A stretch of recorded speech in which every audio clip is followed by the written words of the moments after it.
Alright, I think we can go ahead and get started. It is time. A little past time, actually. I delayed the stream a bit this morning a little bit because of what time I got up and how long it usually takes me to wake up. I wanted a little bit more time to actually, like, just mentally prepare, because doing this isn't as easy as recording videos. At least not for me, because it does require, you know, talking and trying to be entertaining and all that fun stuff. And good morning. So, before we get in today, it's been, what, 2 weeks since my last live stream. Almost a full 2 weeks. And, well, if anybody was curious about where I've been, let's go ahead and talk about that real quick. I'll try and keep it really, really brief, because I do know I have a tendency to ramble. So, Cliff Notes version. Kind of what happened. If I can keep it short. Let's see. As far as last Monday's stream for Soulframe, my girlfriend's boss decided to go on vacation. But still left her with a task to do. She is a housekeeper. She cleans B&B rentals for a private entity over in a nearby city, as well as a few like wealthy person homes that she goes in and does some like basic weekly cleanup for, things like cleaning the kitchen, bathrooms, and whatnot. She gets paid to do it. Well, her boss left on a vacation last week to take her son to the Fallout Museum over in Seattle, and left one house unattended, unavailable, well, uncleaned, because the people who were currently occupying it did not leave the residence before her boss went on vacation, which meant it needed to be cleaned before her boss got back so that it could be reoccupied by a new client. My girlfriend originally had somebody lined up to help her with that, but at the literal last second, they canceled for health reasons, and so I had to go and help her clean that house, and that's why there was no live stream of Soulframe last Monday. Now, as for the Wednesday live stream, that one's a bit longer of a story, because that did not involve my girlfriend, that involved my mom. See, a few years ago, my mom had an emergency incident where she ended up in the ER and spending a couple days in the hospital for what appeared to be signs of a stroke. She recovered from it fully. They ran a battery of tests on her and could not find any actual indications that it was in fact a stroke.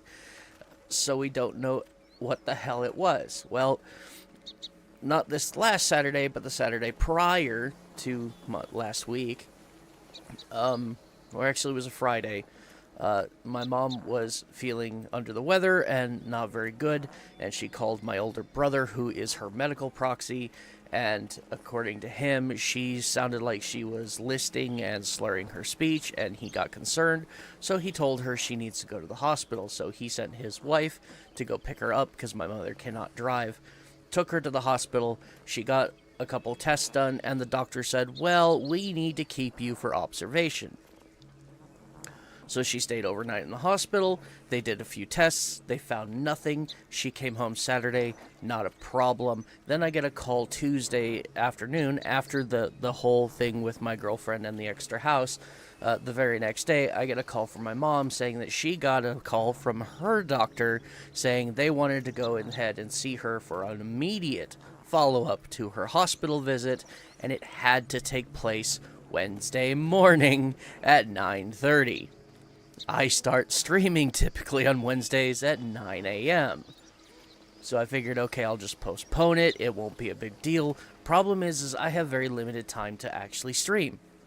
Anybody who's been watching my streams knows I typically end after about 4 to 5 hours, which for me around here is around 1:30, 2 o'clock in the afternoon. That's because that's when my girlfriend typically gets home from her job, and she wants to sit and relax and watch some videos and stuff, and she doesn't like wearing headphones because it gives her a headache.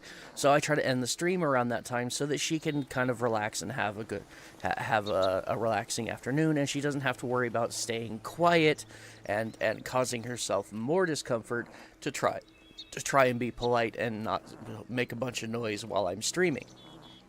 So I try really hard to make sure that it's over before she gets home. Well, this doctor's appointment for my mom last Wednesday took me until noon to finish. And at the same time, my son was at work, which I've talked about how I have to take him to work and pick him up right now because he doesn't have a driver's license yet. He got off of work at 2 o'clock. And I didn't get done with my mom and her doctor stuff until noon, which only gave me like an hour and a half at most to do anything. So, yeah. It just kind of had to be canceled. So that's it. That's what happened. That's everything. I hope that wasn't too long of an explanation. If it was, I apologize, but I tried to keep it bare bones. So yeah. Thanks for listening to my long-windedness and my reason for why I didn't stream last week. So hopefully nothing like that will happen this week. God only knows. My schedule literally changes on a moment-to-moment basis. It's completely inconsistent, which is why I have such a hard time actually getting into streams, which explains why my channel doesn't grow more than I'd like it to. Alright, having said all that, let's go ahead and get into game. and see about going over a bunch of the stuff that just released like 2 days ago, 3 days ago, with Soulframe's Preludes 13. And spoiler alert, it's not great. It's not horrible, but it's not great. Alright, I'm logged in. Let's go ahead and switch to the live screen here and fix the bloody capture window again. I already done this once today. Stretch. There we go. Now we can see everything. First of all, let's highlight the best part of Preludes 13, and that is the new character customization. I'm going to go into the Nightfold here so we can see it better. So, the first and foremost, again, my favorite part, I somehow managed to create Aloy from Horizon Zero Dawn as my avatar. I don't fully understand it, but, like, I was just playing with features, and I discovered that that's kind of where I was going, and so I just said, fuck it, let's continue this. Why not? Let's do this.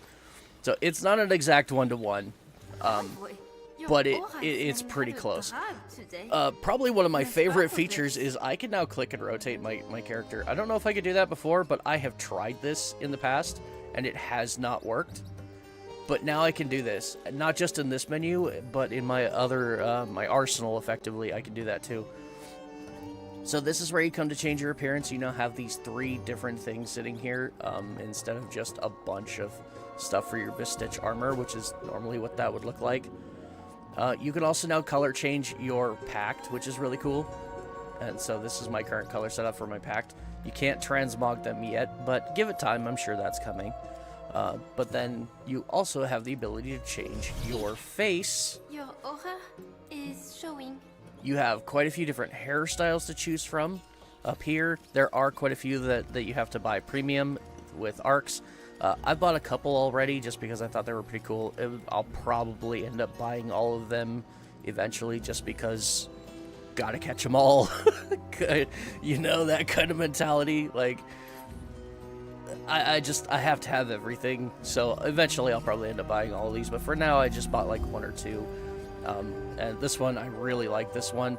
With one minor exception, that is, I'm not really fond of full facial exposure. I typically like to have on my characters, male or female, doesn't matter. I typically like to have some bangs kind of overhanging to hide the forehead. It's vanity issues. I hate my forehead. So, like, I project my own physical, like, insecurities onto my avatars. It's bad. But yeah, so you can customize your various hairstyles. And you've got quite a few different color channels that you can pick from. I'm hoping that this is just a base as far as like colors are concerned, and there's more colors that you can also farm and unlock for hair colors. Or maybe they'll just end up adding more in later. But for now, these ones, they don't do terrible. They look alright if you mix and match them well enough. I just went for basically a redhead because I like the color red. Black and red is kind of my color palette. I'm an edgelord, so that's just kind of what I went with. You've got a few different face options here that you can choose from. Hopefully, again, they will expand on these in the future, because right now they are kind of limited, but not too bad. Or maybe at the very least they'll, like, I don't know, in the future maybe they'll add like facial morph sliders that you can do things to, like adjust your jawline and your chin and your eye height and nose shape. Maybe, we'll see. But adding character customization, I think, is a huge step in the right direction for this game, and I absolutely love it. Also, if you picked, like, I did a female character at one point. Oh yeah, these color panels here are for your eye color, by the way. Before I switch off to the next one, let's finish with this tab here. So you can pick your face, and then you can change your eye color. Where you change your skin color is over on this one over here. And again, it's got a few just basic skin tones that you can mix and match. And also, if you click and hold, I found this out recently from watching a short from another creator. If you click on a color palette and hold, you'll see that your mouse cursor turns into a circle. And you can drag that circle to change the overall hue of the color palette from a lighter tone to a darker tone. I did not know that, before, and that's not a new thing. That's not something that Preludes 13 introduced. This was around before that. I just never knew it existed. So you can see it a lot better on the darker skins. Like there, you can see that a lot better. Like if I scroll to the top corner, you can see it kind of lightens up, and then I can move it around, and it gets a lot darker. It's cool. I like it. It's a great feature. What did I have before? This one. I don't like pasty white skin, because I am a pasty white peckerwood myself, and, and I could really use to go out in the sun more often. Alright, so beyond that, you can also just click this button and it will change your gender. So if you picked a male at the beginning and you were like, I wonder what a certain armor looks like in the female setting, you can just click this button now and it'll swap. The downside to this, though, and hopefully they'll fix it later, is that when you do that, it resets your face structure. Thankfully, it does not change your eye color, it just resets the face structure. So if you like it and then you want to go back in and fix it, you have to remember which one you picked before and then go back in and change it.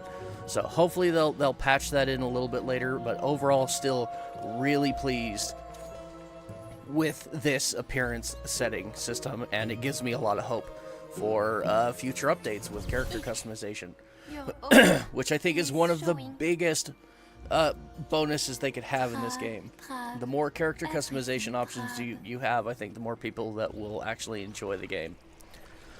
Okay, now let's talk about the not so great stuff. It's not all bad. I'm not going to sit here and say this is horrible, but it's going to take some getting used to. And that is the changes to the virtues.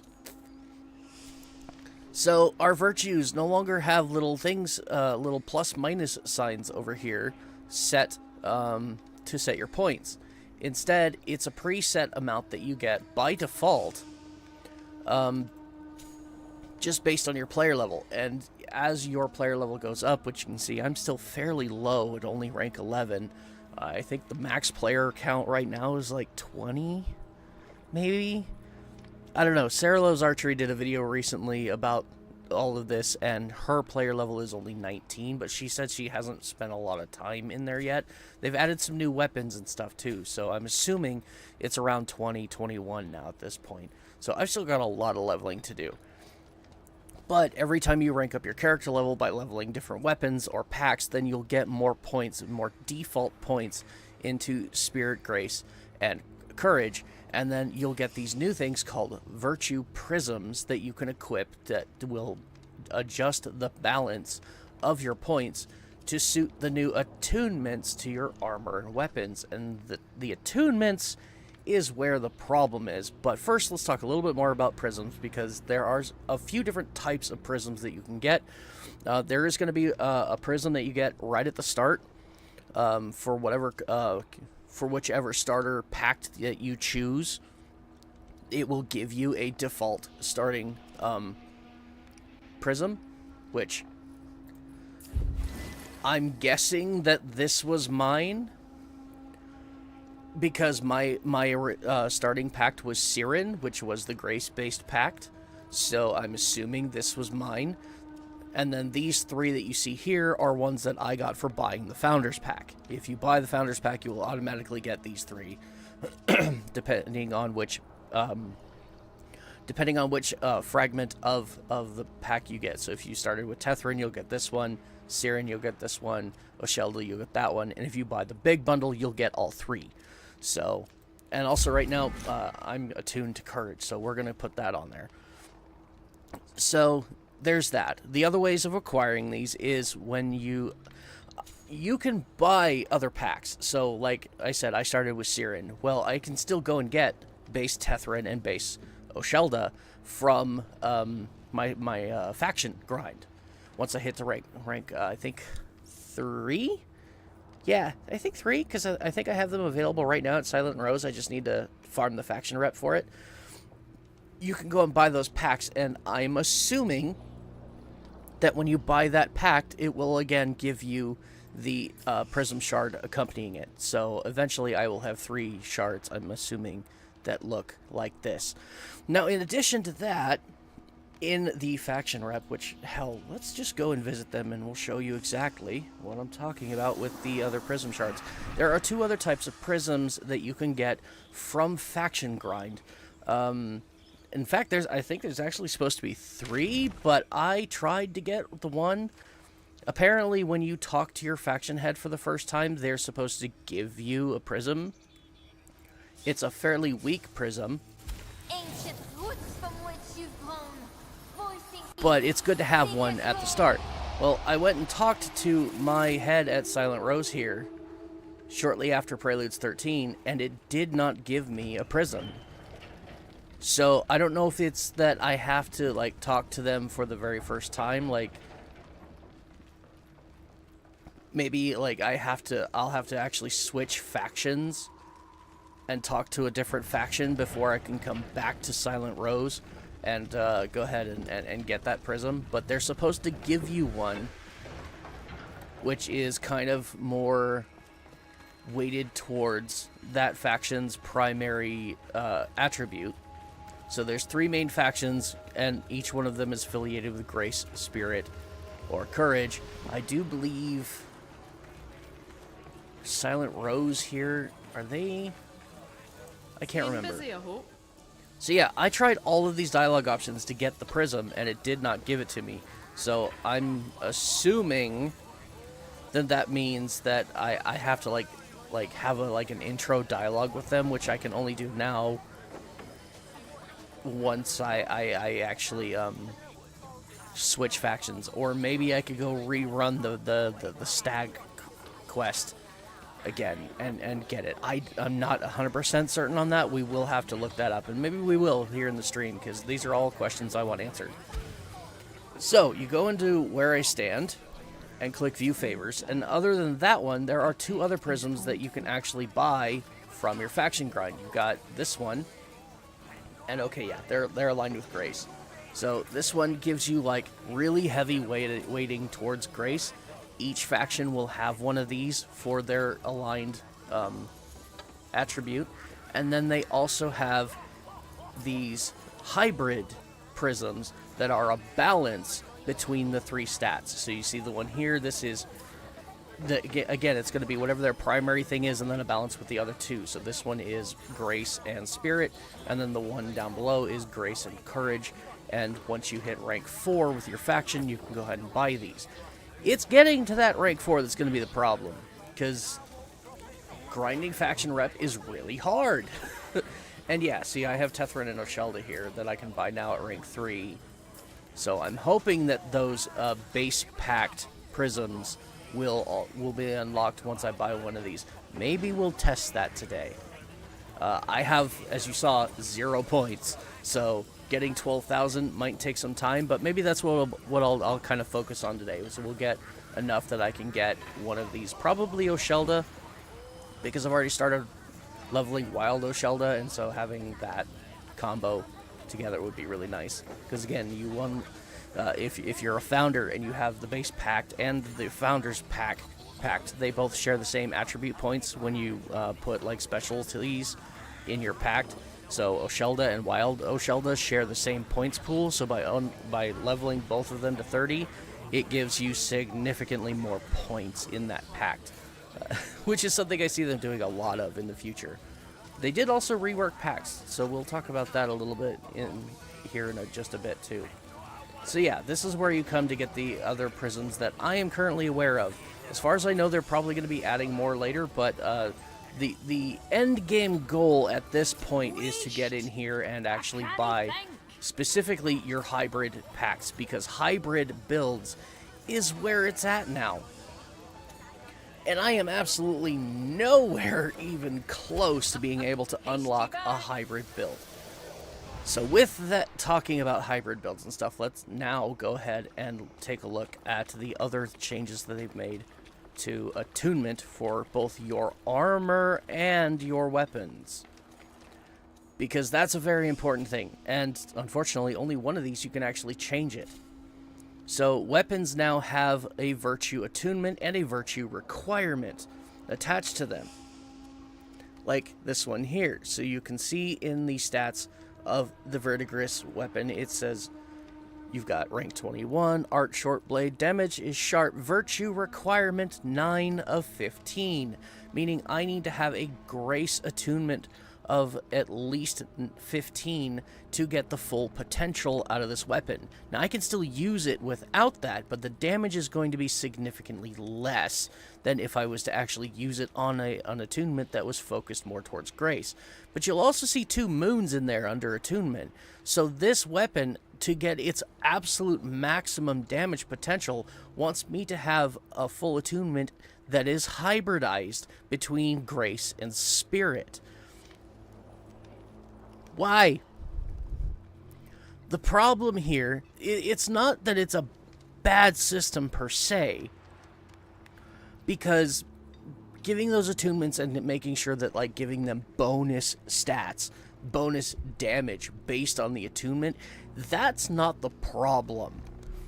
The problem... Excuse me, sorry, had to cough. The problem here is the grind it requires to get to the point where you can do that, and the severe limitations in build versatility that come from this system. Okay, again, I'm going to compare this to Warframe because they are both made by the same company, and so if you love Warframe, that's the audience that they're trying to draw in initially with Soulframe. So I'm going to be drawing a lot of comparisons.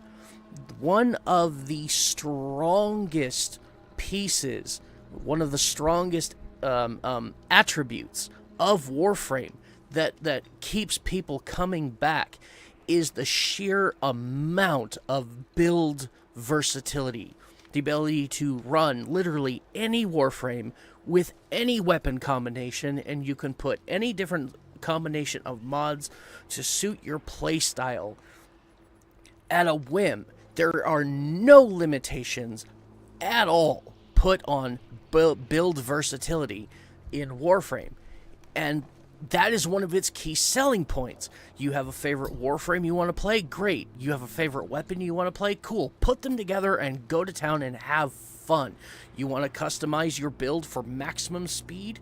You can do that, and there's no downside. You want to go for ultra tank and mega damage? You can do that, and there is no limitations. And that is what this system, as it is right now, does to this build system, is it puts significant limitations on what you can and cannot run. So if I want to maximize my build here with these, I have to run a specific build of grace and spirit to run the specific weapons I want, and then I have to put the armor on to match it, which may not give me the best defensive values that I want. So I'm limited. If I have a specific weapon type that I want to play, then that means I have to run a very specific pact, I have to run a very specific armor set, I have to run a very specific prism if I want the full potential. And having that kind of limitation is very bad. It's just awful. I don't mind the attunement, and I don't mind having, like, okay, sorry, had to cough again. I don't mind having weapons that have an attunement that, like, if you run them with a specific pact, they will do bonus damage or something, but limiting a weapon's potential, like nerfing what they're capable of doing simply because you choose to run it on something that isn't what it's attuned to, that's really bad. That's really, really bad. And the base damage of this weapon is not great. It's not. You can see it there. It's the numbers outside of the brackets. If you look under attack where it says parentheses plus 16 out of parentheses 54. 54 is the base damage. And the attack plus 16 is what I will currently get based on the virtue requirement and attunement that I have. That number will go up depending on if I go ahead and switch to a grace scaling with spirit attributes to it. It'll actually increase that number in parentheses, but the one outside of parentheses does not change.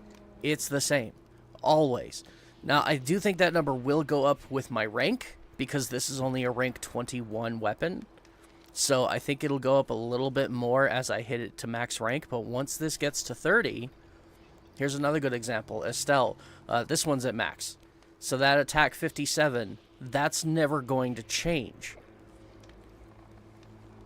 And I could even be wrong about the parentheses too. That could not, it's very possible that that is not what it currently does as bonus based on my spirit, but rather that's what I will get as a bonus if I do the attunement to spirit. And again, bad system, really bad system. Should not be that way, because again, the limitations on build versatility are going to hurt.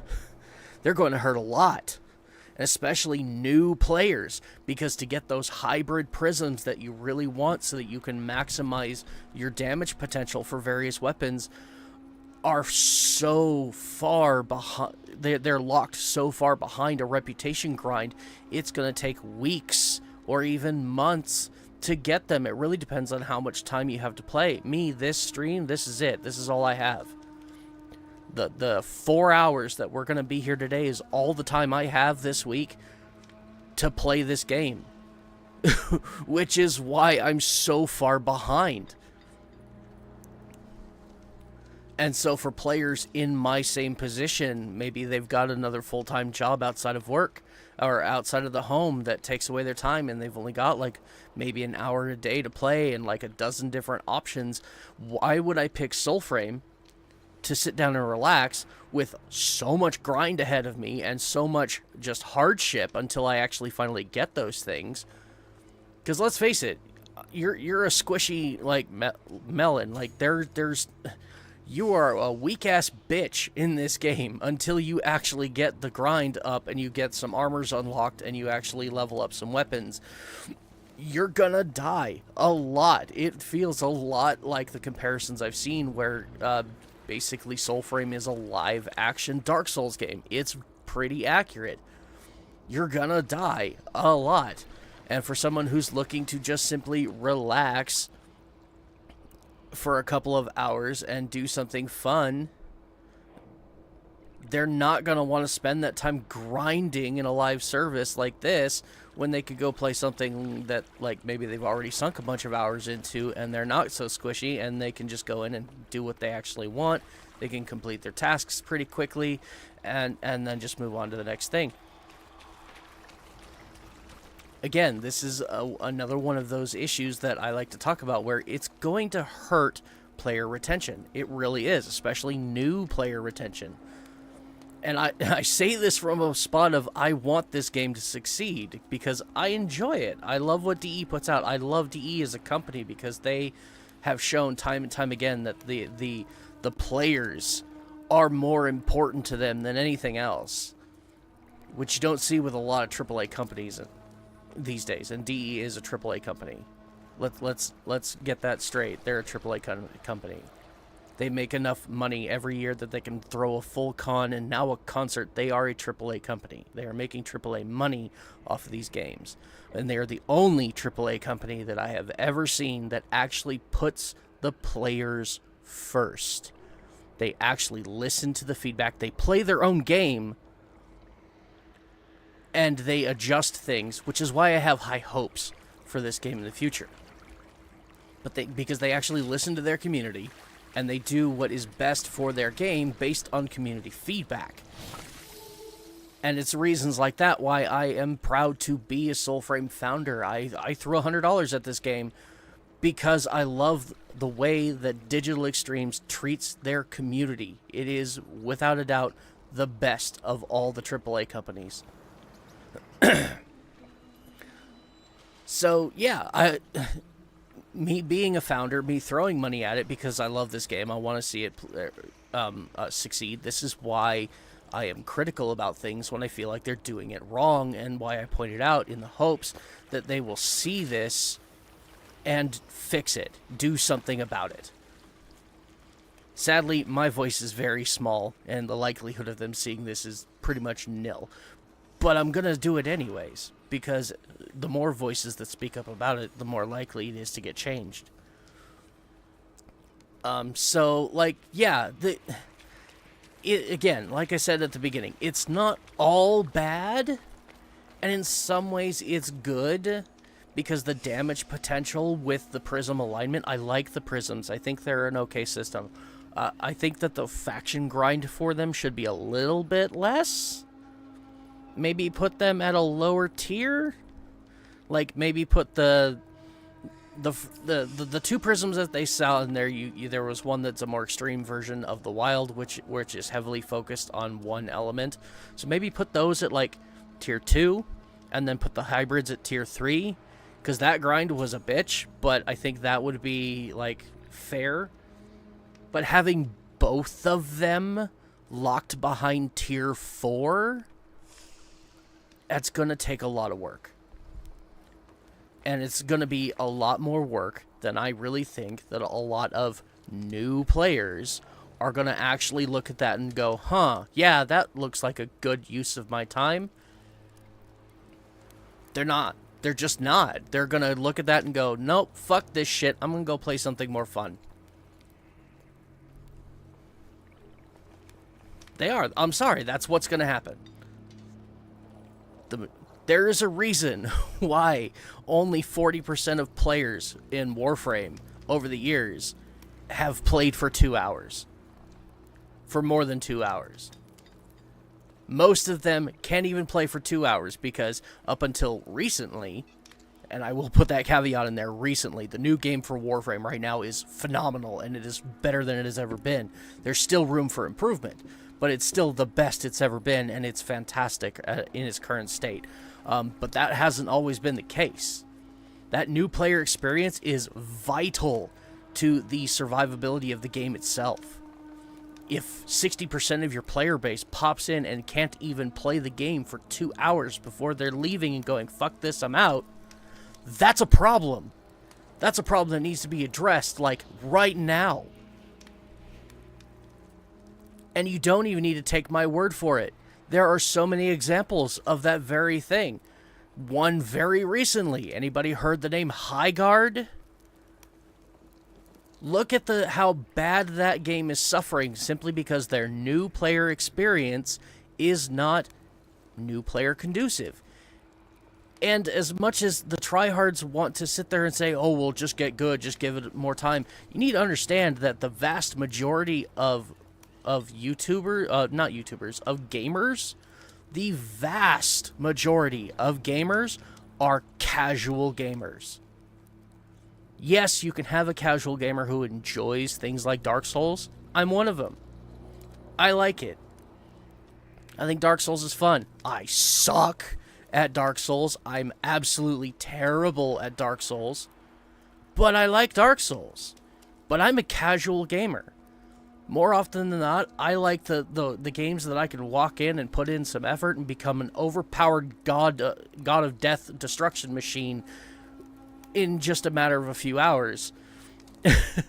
Which is why I don't play a lot of Dark Souls, even though I do enjoy it. Same with Elden Ring. I love Elden Ring. I've beaten Elden Ring twice. But I'd rather go play Skyrim, because Skyrim, I can use a couple of exploits and become a god in a matter of hours. That's my own personal preference, but it's to highlight the point that the absolute vast majority of your player base of gamers, period, it doesn't matter what genre, what game,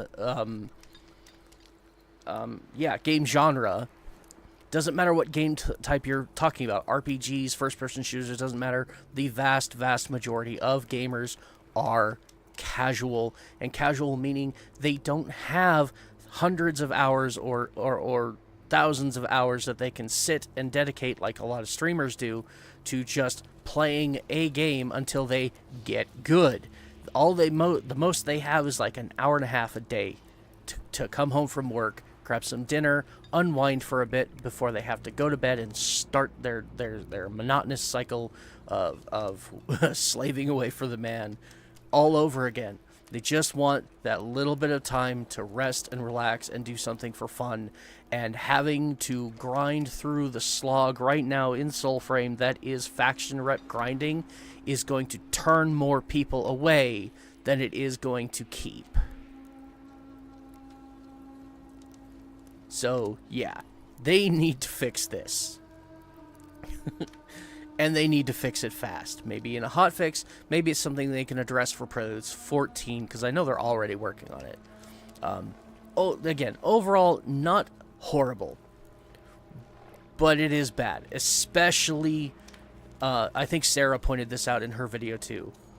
Also, Sarah Loves Archery, great YouTuber. If you like Soulframe and haven't discovered her yet, absolutely go check her out. Her videos are fantastic. But she pointed out in her video that specifically the virtue requirement on these weapons is going to greatly hinder build versatility and your overall fun of the game. It's bad. At the very least, they need to get rid of that virtue requirement. Because stifling a weapon's damage simply because you're using the wrong prism, it's not good. It's just not good. Alright, I don't know what more I can say on this subject. If those of you watching have any thoughts of your own, please feel free to leave them in the comments and let's discuss. If you think I'm wrong, then by all means, tell me where you think I'm wrong and let's talk about it. I openly invite discussion all the time. So, and in the meantime, let's go do some faction grind, and let's see if let's test this theory of mine about the starter prisms, and let's go see if we can get probably again Oshelda.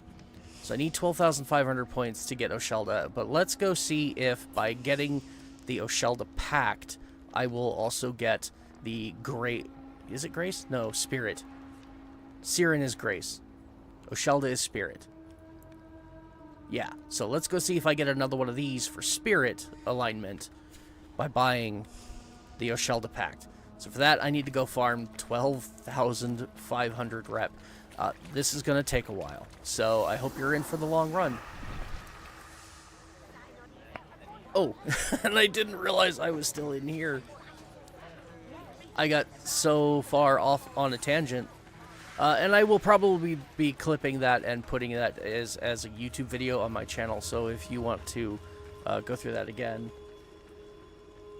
The faction grind got less fun and more needed. Not a fan of that, and also I trust the future of them creating a solution. I think you're on point. Well, thank you. Because, yeah, I have total faith in them, too, that they will fix it. It's just... I just hope it doesn't take them as long to fix it in Soulframe as it took them to fix it in Warframe. Because Warframe, it took them 10 years to fix everything that was kind of wrong with the new player experience and put in a lot of the quality of life that now makes it as good as it is. It took them 10 years to get to that point, and I don't want it to take 10 years for them to do that in Soulframe too. Because it is going to hurt them. But I totally agree with you. I think they're on point. I think maybe this was just kind of a test. Again, we do have to remember this is a pre-alpha game. It's still in development, so having... I got to give them a little bit of leeway, a little bit of grace to kind of, you know, make mistakes and fix them. I mean, it's a live service game, so... yeah, like, they're gonna make mistakes. But it's one of those... I used to work in construction, and one of my favorite sayings in that field, and again, like I used to work maintenance in McDonald's. I've had a lot of different jobs, but I had a favorite saying pretty much among all of them is I can't fix what I don't know is broken. So if we don't say anything about what might be wrong, then they don't know to fix it. And that's the whole point of videos like that, where, hey, this is wrong. It's not that we hate the game and we're trying to shit on it. It's, I love the game, but they made a mistake, and I need to point out that mistake so that they know it exists, and then they can go and fix it. That's entirely it. I say that because I put out a video a few weeks back on the fact that finding fragments for weapons and armor in the game right now is really, really difficult, because you have to farm them in specific locations, but the information on where those specific locations are to go and get them does not exist in the game. And again, it was another one of those early game mechanics that I really think that they really need to address and fix as soon as possible. But I got a lot of comments on that video and the short accompanying it, just saying, dude, it's in pre-alpha, just cut them some slack. It's like, this is me cutting them slack. This is me pointing out, hey, if you fix this, more people will play your game. That is me cutting them some slack. I'm not dogging on the game because I want it to fail. I'm pointing out the mistakes in the hopes that they'll fix them so the game can succeed. Because I don't want it to go away. Also, this is a new feature in Preludes 13, something that they just introduced. There's now this new feature on the back of the tree that you can select it, and if there is faction rep grinds nearby, it will show you exactly where they are. If there's an avocat in the area with things to sell, it will also be here and then marked on your map. Sadly, I cannot then just, like... This is the one thing I think... Oh! Okay, it did not do this with the avocat. So I guess I can just accept this here. That's cool. And then just go and do that tail. That's really cool. I had an avocat up in this area the other day when I was looking at it. The avocat does not have this option here. The way that works is you click on this, and like the faction tails, it'll zoom to it and point it out, and it'll be pulsating like this. And then if you want to go visit him, you just drop a custom map marker on top of it, and then you can run there. Sadly, you cannot like double click on this or something and then just like have it like perma highlighted on your compass, which I think would be kind of cool, but it's not necessary. Again, you can just drop a custom map marker on it, it's fine.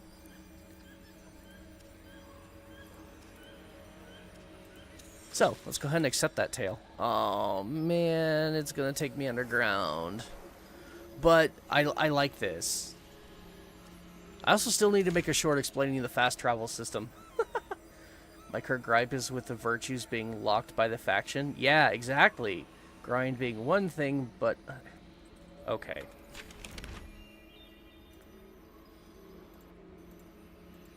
Sorry, I have a desktop pet app running around, and she just walked right over the top of your chat. Grind being one thing, but another is that being at rank 4, the virtues does not give much option of versatility. Absolutely, exactly, yes. That is absolutely true. That's one of the points I was just hitting at. Yes, the versatility is bad, and especially for new players. Now, if I had every weapon unlocked and leveled, and I was at max rank, and I had all my factions at rank 5, and I could just farm all that stuff and just go buy things, great, cool. But I can't. I'm still on my first faction, and I've barely just hit rank 3. And I'm guessing you're kind of in the same boat, yeah. So, like, having that limitation on build versatility is really going to hurt a lot of players. Oh, look at them all. Can I just group them all up nicely and... Kaboom! Oh, this is... Oh, I messed up. I think I'm gonna die. Let's throw out my flower here and hope that that's not the case. I'm using a brand new melee weapon. But yeah, absolutely, that's exactly what I was talking about with my little rant this morning, is that the way that the current virtue system works with the prisms, build versatility suffers significantly, and it's going to cost them players. Because no one is going to want to have to, like, suffer with being, like, underpowered and weak and squishy, just dying all the time, while they try desperately to level up enough in their factions to get the stuff that actually unlocks those versatile builds, which will give them maximum damage output. It's too much of a grind. At best, or at worst, I think they really need to move those prisms from where they are currently ranked in the faction so that you have to grind less faction rep to obtain them. But at best, they really need to overhaul the whole faction grind system to make it more, again, new player friendly. It took me months just to figure out how to bloody farm faction rep in the first place. I mean, I knew about faction tails, and I knew that farming faction tails gave me faction rep. But then every time it popped up on my screen that, you know, rep complete, it would give me a number, and I didn't know what the hell that number was. I have since figured it out, and it's stupid. The way that they have it, like, your progression in this game's set up, or the way that you see it out in the world while you're actually grinding. It's dumb. Can I please cast my ability? Thank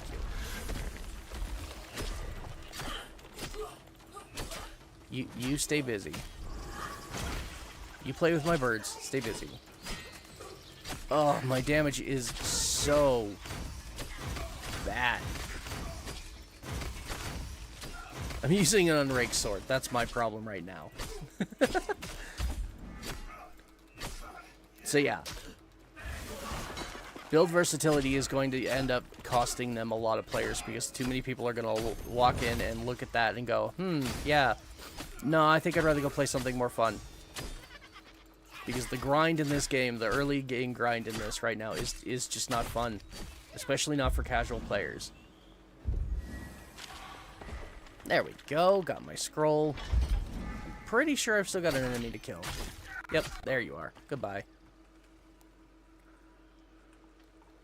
Okay, rid the undercity of sinecure pillagers? Is that what that said? I gotta go underground now. I'm gonna do my best not to loot the entire dungeon this time and just focus on the objective and then get out. Ooh, ducky! Come here. I need more of these.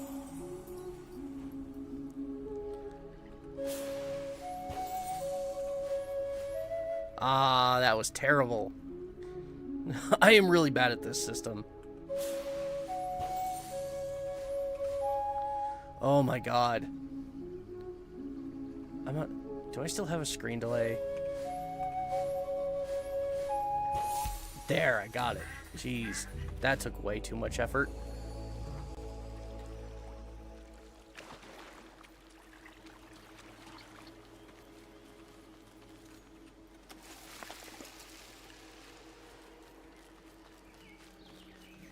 Ah. It has guards. Did I hit? Oh, I don't think I hit it. Damn it.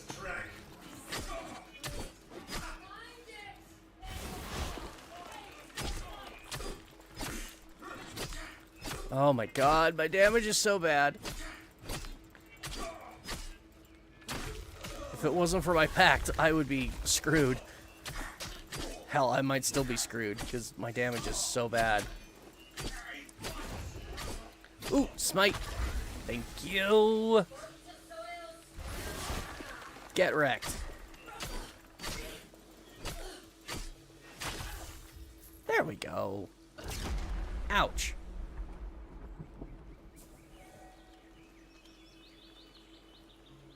How rude of you to explode on me randomly like that.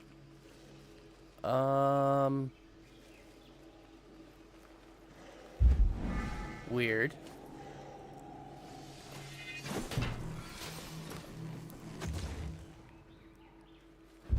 Ooh, I see that. I need a lot more scrap iron. Will they give me... Oh, steel. Come on. Alright. Time to go inside. What's with all the buttons?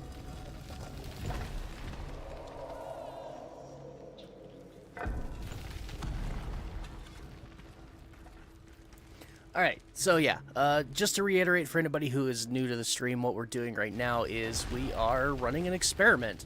I'm trying to gain some faction rep. I need about 12,000, sadly, to get enough so that we can buy another one of the starter packs, because I currently only have one, and with the new release of Preludes 13, there are now these new prism, virtue prisms that you can obtain, and I do believe you get one with each starter pack, and so we're testing that if maybe by buying another starter pack that I will get another starter prism.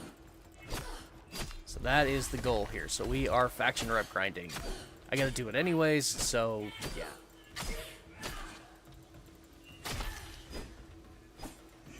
Why is your... Are you immune to physical damage? How is anything in this game immune to physical damage? That's rude. You're not immune to stagger, though. There, I'm gonna switch to my dagger because it's a higher level. Maybe it'll do more damage. Dude, he is just not dying. Oh, well, he just fell through the world, so... Ah! Dude! Well, at least the respawn point is just right over there. What is with him? How are you just straight up immune to physical damage? That is weird.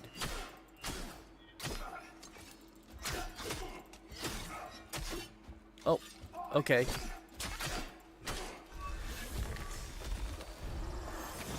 Oh, God, my aim with that is terrible. I really don't like the fact that my third ability? Yeah, my 3. We'll just call it that. Why not?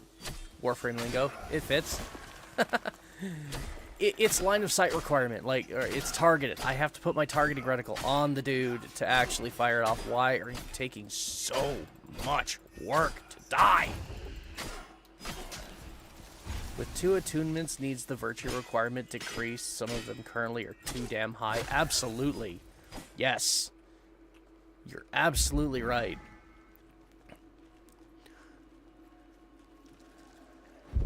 Again, I think the biggest problem is the virtue requirement itself and the fact that your damage is tied to that virtue requirement.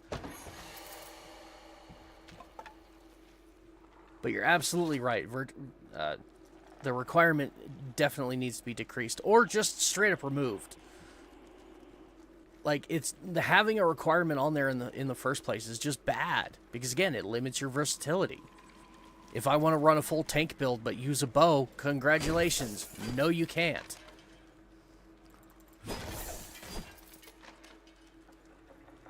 Because right now, all of the bows in the game are attuned specifically to Grace. So if you want to run a full Courage archery build, you can't.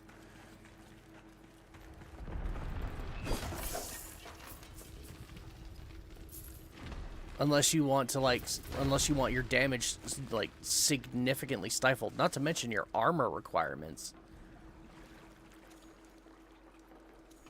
Of course, I think most people are going to just kind of... See, that's the thing, is I think most people, when it comes to your armor attunement, armor being the most important thing next to damage, because... you can't do damage if you're dead. So you need defenses to stay alive. So naturally you want to put on the armor with the best possible stats to keep you alive. Well, most of those, like the best of the best, they're all Courage attuned. So doing that, and then sitting there saying, okay, well, if you're going to run Courage, well, you can only run 2 different weapon types. No, that's really bad. Now you can only use heavy swords and flyblades. But why? Because I want to be protected? So all of a sudden, I have to be the all-out tank? I can't be the nimble stealth assassin who also just happens to be, ungodly tough? It's bad. Oh, where am I? Okay. At least I don't have that massive tower in the middle again.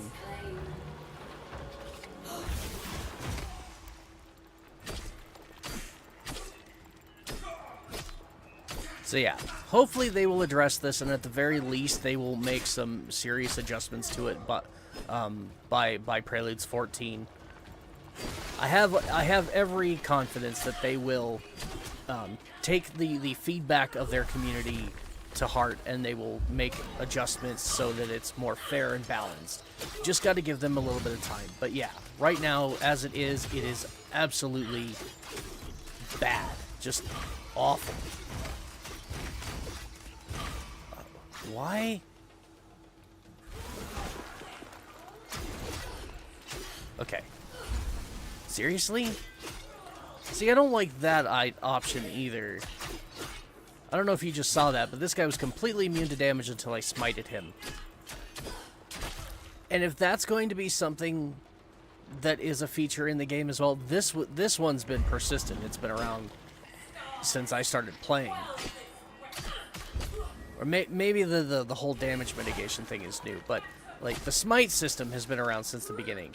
And if they are going to insist on making a system where like damage to an enemy is contingent on you getting a smite on them to make them weak and vulnerable, they really need to increase your odds of smite. Or smite needs to be something that is not RNG. Because right now it's complete RNG, whether or not you get a smite. And as a result, I have enemies that I just straight up cannot kill. Hell, the last time I streamed, we tried to fight the Vadigar Stag, and I got my ass handed to me. Simply because damaging that enemy requires you to get a smite off on it to do enough damage that the fight doesn't feel like an absolute slog or an absolute chore.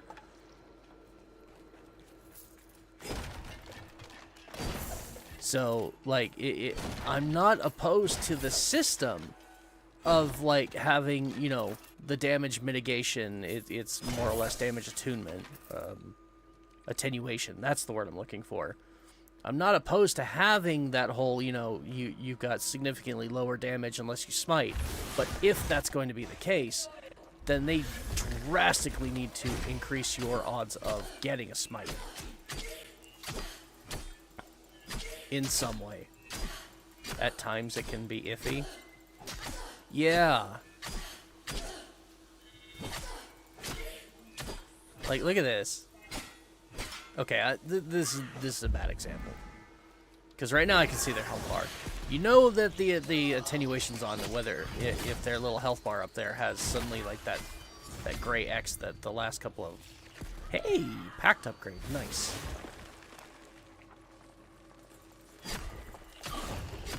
There we go. There's a smite.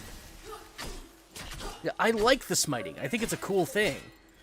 But again, if they're going to have enemies that rely on you getting a smite before you can actually do any real damage to them, then they need to make getting a smite capability more consistent, more often. And that's just fine-tuning, like, the,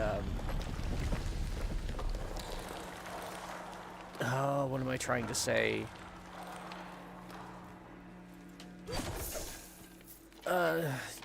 Yeah, your percent odds. Like, right now, you've got a percent chance. There we go.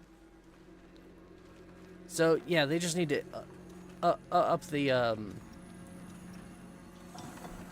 base chance of getting it. And then add more modifiers in the game that increase your chances of actually getting a smite. It doesn't need to be a guaranteed chance, but like 1 in 20, 1 in 50, like those are really low odds. You should start at like 1 in 15 or even 1 in 10.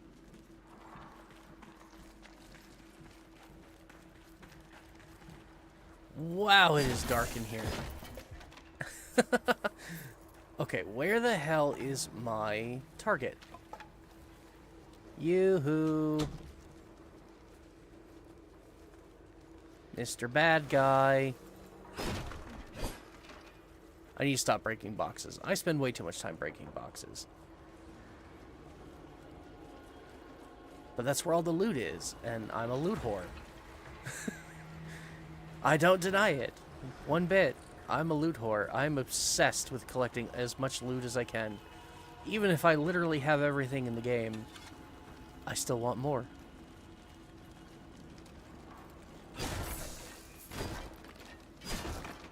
Hell, my current Let's Play that I'm doing on my channel of Kingdom Come Deliverance is testament to that, because I have literally millions of gold, and yet I'm still running around collecting every piece of loose armor and every weapon to get more. I have more money in that game than I will ever spend, and yet I'm still trying to get more. Which, I just finished recording the last couple of episodes of that, so those will be out this week if anybody's interested. When I'm not live streaming Warframe or Soulframe, I do no commentary Let's Plays of story narrative RPGs. Typically things that have a voiced protagonist. So right now I'm doing Kingdom Come Deliverance 2. Gotta have that moolah and mats. Absolutely! So yeah, right now we're doing that. I just finished the last couple episodes of that, so those will come up this week, and I don't know what I'm going to do next. But I've also done all of the Dead Island games, the Dying Light series. What else? I've done a few others. I've been thinking about doing one of Cyberpunk, but I think everybody at this point is over Cyberpunk, so I don't think it'll get a whole lot of views.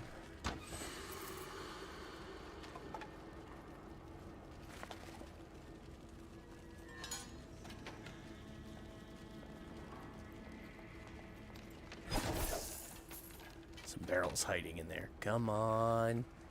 Mr. Boss Fight.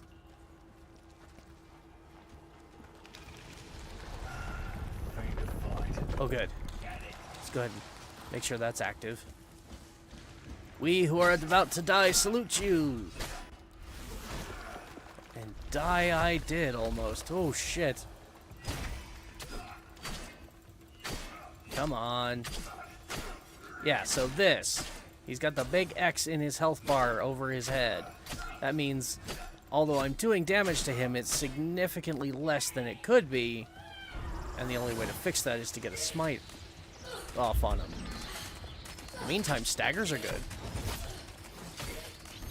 Ooh, did I get a... Come on. Smite. Damn it. Okay, well, at least you died. There we go. Smite. And now I can see his health bar. Yeah, I don't mind that mechanic. I really don't. I think that's actually pretty cool. They just need to give you more of an opportunity to actually get the smite so that you can do that. Oh, and now your health bar is available too, so I only had to get one smite off. Oh, no, there we go. Okay, went back to normal. So, smite again. Nice! Yeah, see, I like that. I think it's actually kind of fun. They just need to, like, make smiting more consistent. It looks like maybe they did actually do a little bit, because I got quite a few smites off in that area, and the weapon I'm using is currently unranked. Like, I don't have any attribute points put into long blades. This is the first long blade I've leveled, or tried to level.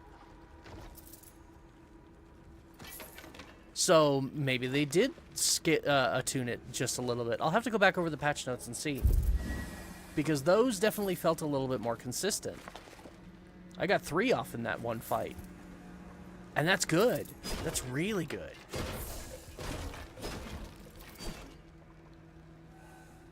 Could still be more. What can I say? I'm greedy. Smiting in this game is kind of like your superpower.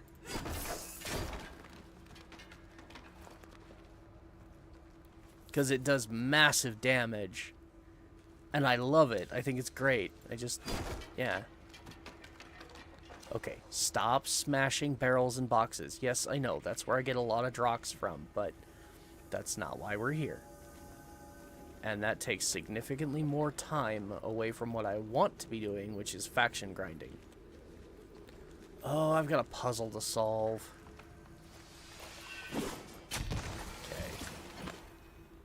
That was definitely not it. Alright. I see... Also, I love the puzzles in this game. I'm a big fan of puzzles. Just period. I love puzzle games. Portal, the Talos Principle. I love puzzles in games. I think they're great. And so having these like mini puzzle mechanics in the dungeons here for Soulframe, that's just awesome. I absolutely love it. Okay. There we go. I'm looking for a switch. I'm trying to get over to where I think there might be a switch. Definitely nothing in here. I also wish these were lootable containers, because they're really cool, but they serve no purpose other than decoration.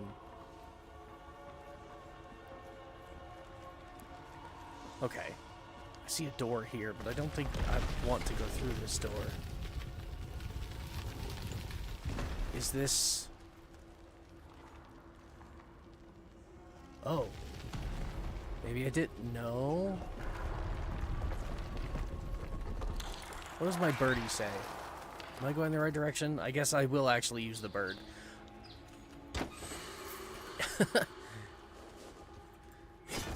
I know, somebody's probably, like, watching right now and just screaming in their head, "Oh my god, just use the bird!"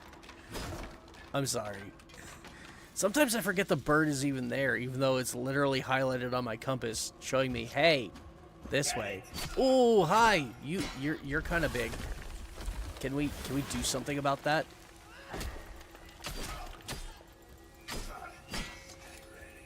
Is my dagger gonna do better damage against you? It's level 21. But it's also, again, it's attuned to grace and spirit and not courage, which is what my armor is currently attuned to. So look at that. Look at the... That is bad damage.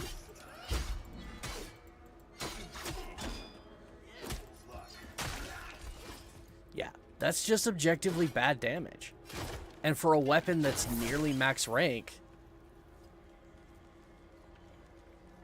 Meh. That was just bad. Hello. Oh crap, another one of you. Alright, let's switch back to this. The sword I'm using is courage attuned. It's just, it's unranked.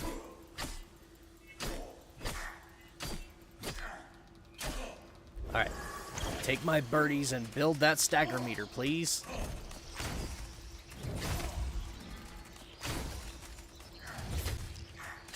Hell yeah! At least finisher attacks are still, like, insta-kills, even if you don't get a smite off. I like that. Oh, and knocking enemies on their ass and then stabbing them like that is so satisfying. Oh my god, it's so satisfying.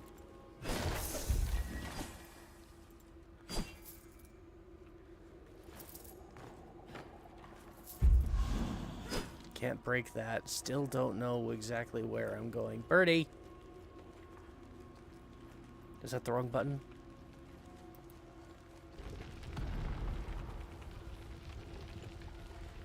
Yeah, I was hitting the wrong button. Okay.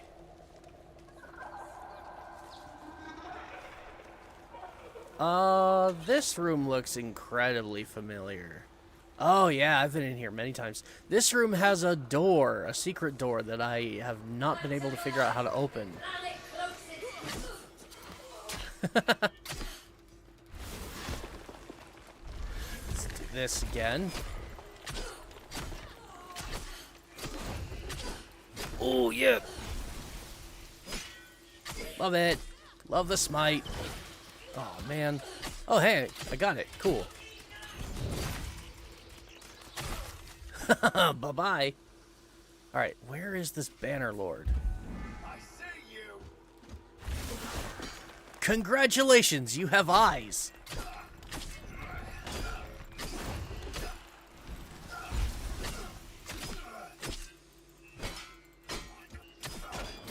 Come on. There we go. Woo, another rank up. Nice. Oh, I missed. throw this down again. Hold still for a moment, please. Oh god, that was not very long at all. Come on.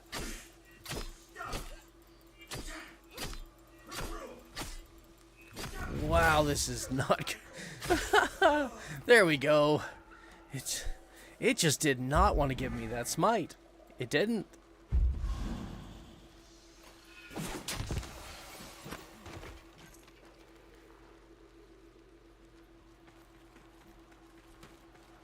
Alright, come on. I've got to be close to the boss, right? Okay, they're down there.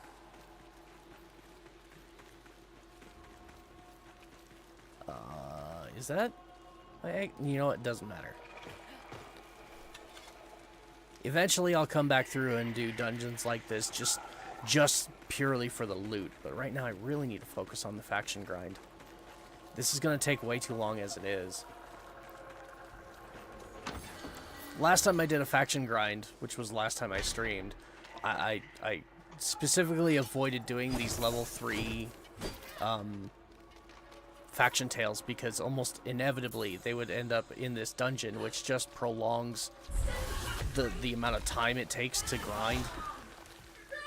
It's not bad that it does it, and I don't mind it. It's just when I'm trying to do things fast. Yay, smite! Oh, quit your blocking. Come on, there we go.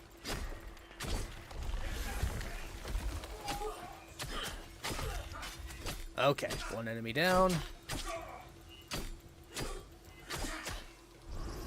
Play with my birdies, please. Oh, hell yeah! Finish him! Come on, get the smite off. It's not going to do anything now that he's dead, but it will still, like, supercharge my ability recharge. Cooldown. Whatever you want to call it. Yeah. I got my birdies back really fast. Okay. Oh. Open this. Get ready for another fight. Oh, there's the big guy. Is that my boss enemy? Now I'm probably gonna die a lot.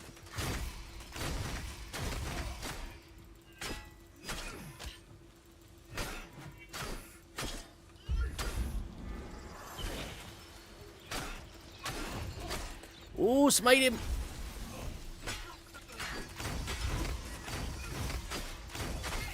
Gotcha!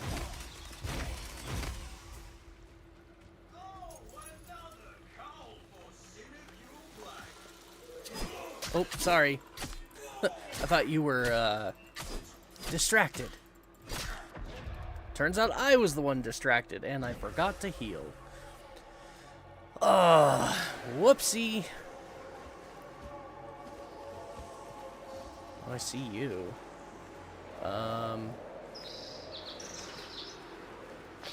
Oof. Oh, I'm going the wrong way.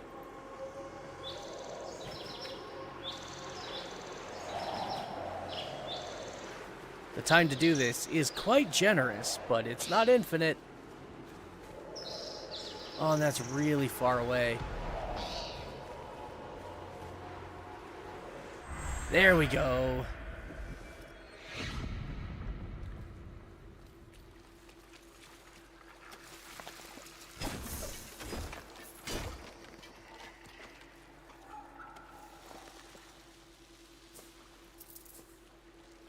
All that because I noticed some loot that I forgot to pick up and wanted to. And I got so distracted from that, dude came out of nowhere and started whacking me, and I forgot to heal, and his health.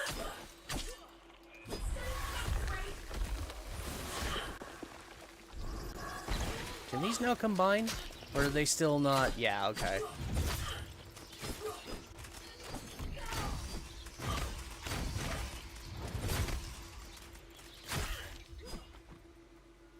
Nice. Didn't even realize I got the finisher off. It's so dark in here. Why am I suddenly glowing? That's weird. Okay.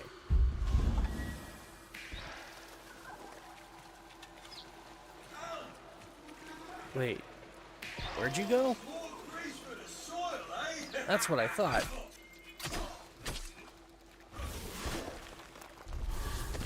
Okay. So am I just eliminating everybody then? Or rid the Undercity of the pillagers? It kind of feels that way, like I'm just supposed to kill everyone. Normally there's a big boss down here. There we go, rank 9. Alright, birdie.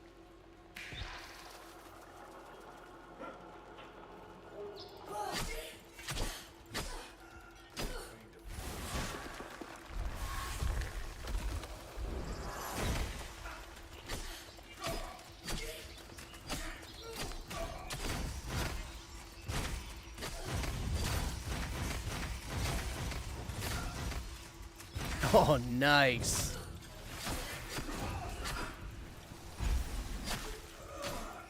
Oh, so good.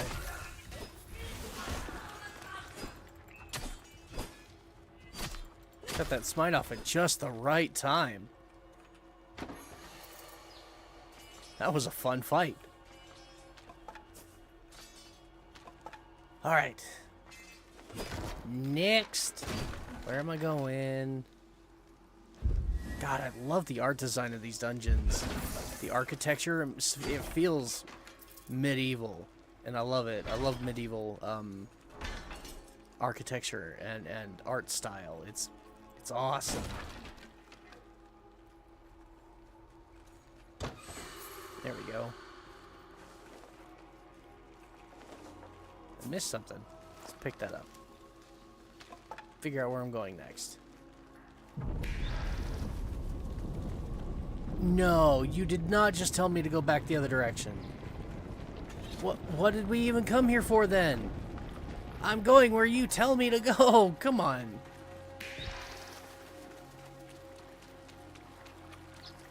Okay, you want me to go that way next? Then yeah, it's not just one boss that I'm fighting in here like normal. It wants me to kill everyone. Did you seriously just... Okay, stop at the loop-de-loops and actually tell me where I'm supposed to be going. Up the stairs. Okay, thank you. You can use the spectral sight to give some light. Yeah. Yeah, I am aware of that one. But it's very brief. I had to, like, navigate an entire tower using that once.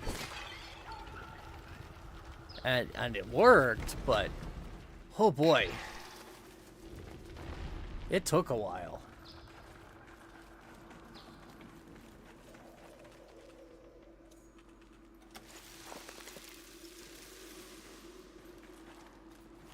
Come on. Oh, I think it's your turn to die. Let's get those staggers in. Can I get behind you? Hell yeah! Ground finisher. Do it again.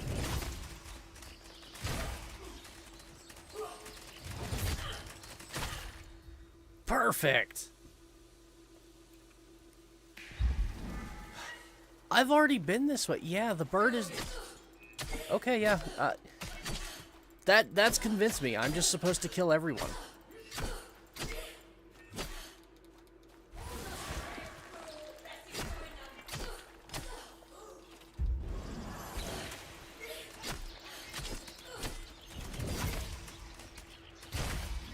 There we go.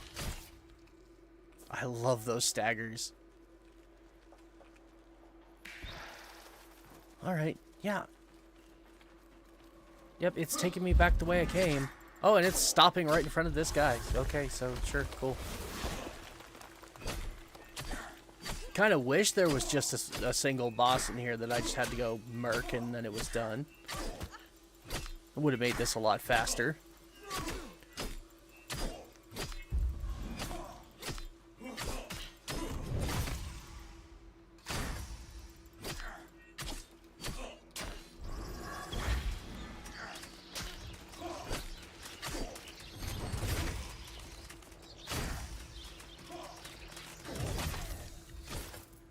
Nice. Those birds are OP. I might just have to actually, like, get another loadout slot for virtues and make one that's... Is that Grace? That's Grace, right? Blue is Grace. Yeah. Maybe I already did. I know I did one recently.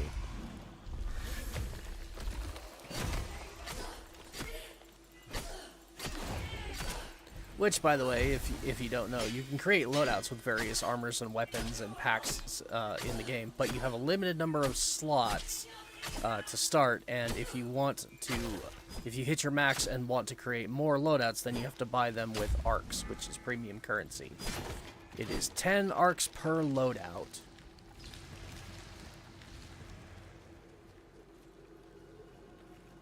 Alright, where am I going next? Upstairs. Okay. Yeah, it's literally just running me around the entire map, locating every enemy on the map. Which, alright, fine. Leave no one standing. I'm okay with that.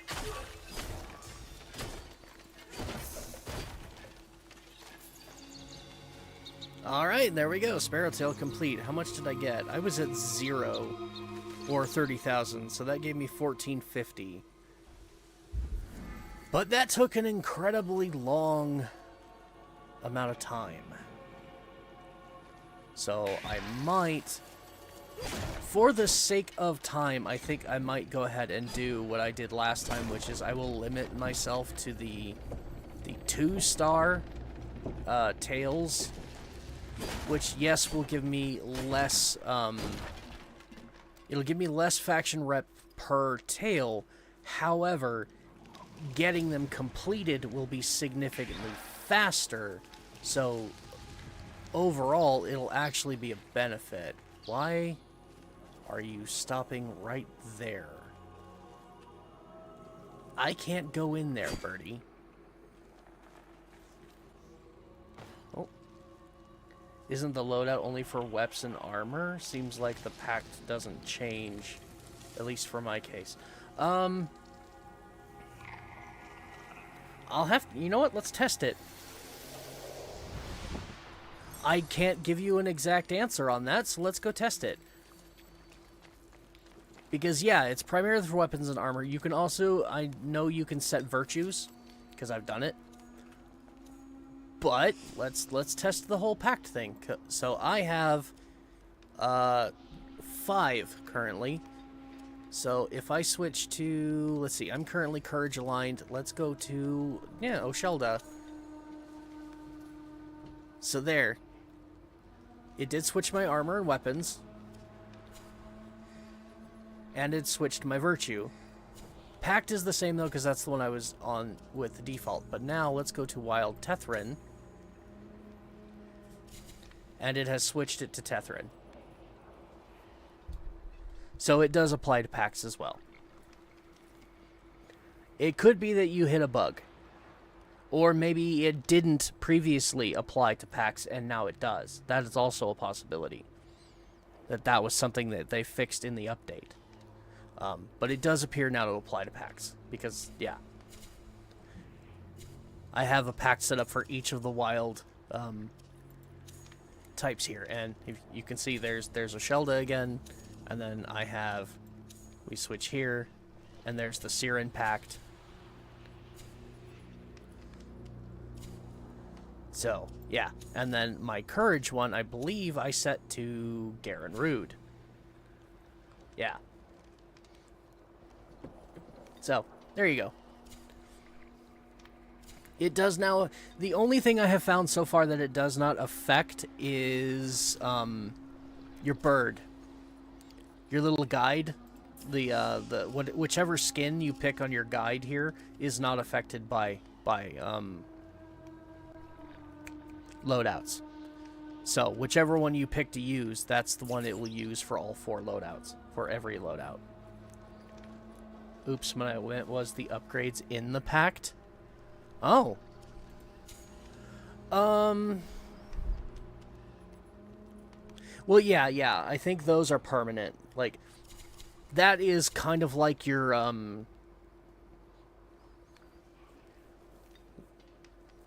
what do I want to say? What is the best comparison? I think we, so your upgrades for your pact, oh, hey, I didn't reset all these, are kind of like your mods in Warframe. So yeah, in Warframe you have different loadout sets on a specific weapon that you can customize, but those loadouts will always remain the same no matter which loadout in your arsenal for like your various Warframes. So if you take an arsenal loadout and you put Kullervo in one loadout slot, and then you give him, say, the Boar Prime, and you have like configuration A put on that, and then you make another loadout slot and you put in, say, Rhino Prime, but then you put Boar Prime on that as well, and you still use configuration A, that's always going to stay the same. There are no, like, I don't even know what these points are called, attribute points. There are no loadout slots for your packs in here that allow you to diversify your attribute points. So no, those don't change. So whatever you assign to your attributes here for the pact, no matter what, that's what you will have assigned to that pact, regardless of loadout. Of course, the simple fix for that, in my opinion, is just let me gain enough points in the attributes that I can just have everything, and then it doesn't matter. That's what I want. I want to just be able to max out the pact attributes on every pact. And who knows? Maybe you can. They did actually rework pacts attributes recently and kind of streamlined them a bit. You can see here now, Mora's Pride, gain Courage, Sapient's Gift, gain Grace, Irides's Favor, gain Spirit. These all used to be on one branch, and you had to unlock one to get to the other, and then there was a fourth one at the end that just said gain extra health, or increase your overall maximum health, something like that. Those were all together on one thing. It looks like they've completely removed the gain max health. It's just gone. But the one thing that they separated these so that you could have more easy time focusing. So like this, what am I trying? This one, this is Courage Attuned, right? This is my Courage Attuned loadout with Garen Rude. Yeah. So instead of having to have the Grace and the Spirit and then get the Courage at the end or whatever, Everbound, yeah. That's the word I was looking for. Everbound. So yeah, so for this one, like, this loadout I have set up is specifically for Courage Attunement. So instead of wasting time putting useless points into Irides's Favor or Safine's Gift, I can just max out Mora's Pride, and there you go. I have maximum Courage Attunement now. And I like that change. I think that's a really good change that they made in Preludes 13. So that I can focus on just that. Now, where they could make this better is adding attribute loadouts. Or configurations. Let's call them configurations, because that's what they're called in Warframe. Mod configurations.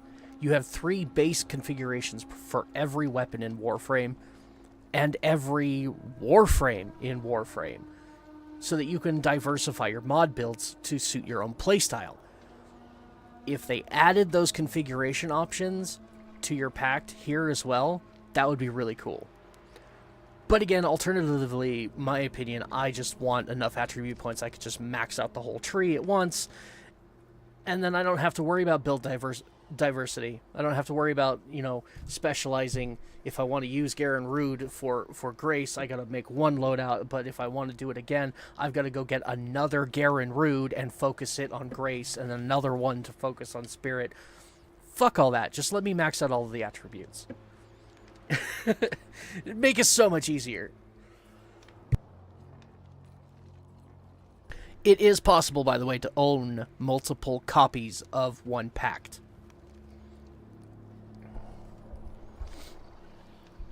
I think the only ones that you can't do that right now with are the founder ones, the wild ones. But I could go farm another full Garen Rude. I could buy 2 copies of Oshelda or Tethrin or Sirin. I could go farm another Orengal. And then specialize that for a different attunement if I wanted to. But that's a lot of fucking work that I don't want to do. I would much rather just max out all the points on one and have it be useful for whatever build I want to do. Hell, being able to max out all 3 of these, the Morris Pride, the Iridis's Favor, the Saphine's Gift, would be one way to help counterbalance the virtue requirement. Look at that. I now have 21 courage on this weapon.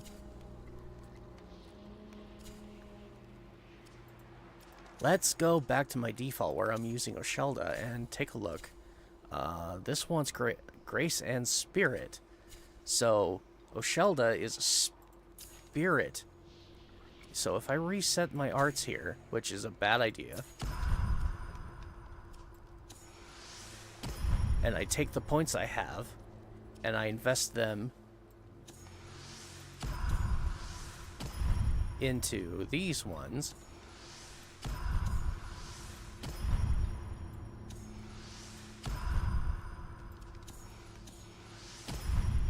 that's going to be hella annoying, and you have to re-level the packs again. Exactly. Exactly. You hit it on the nose. It's going to be hella annoying and having to re-level packs over and over again. The one and only benefit, which, again, I haven't tested, but I don't think it's a thing. My gut tells me it's not a thing. The one way that could be beneficial is just like if you level... We'll take Oshelda here because I'm using Oshelda. If I level base Oshelda and wild Oshelda, these attribute points collect from both of those packs. They both are counted as just Oshelda. So I level 2 packs and gain enough attribute points from both of them in one tree to maybe, potentially, max out this entire tree.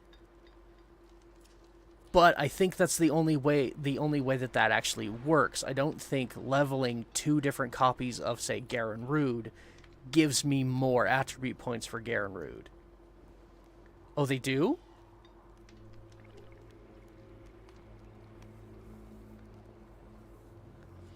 Because, yeah, I know that works on base with wild. Because, again, okay, like, here, wild Oshelda.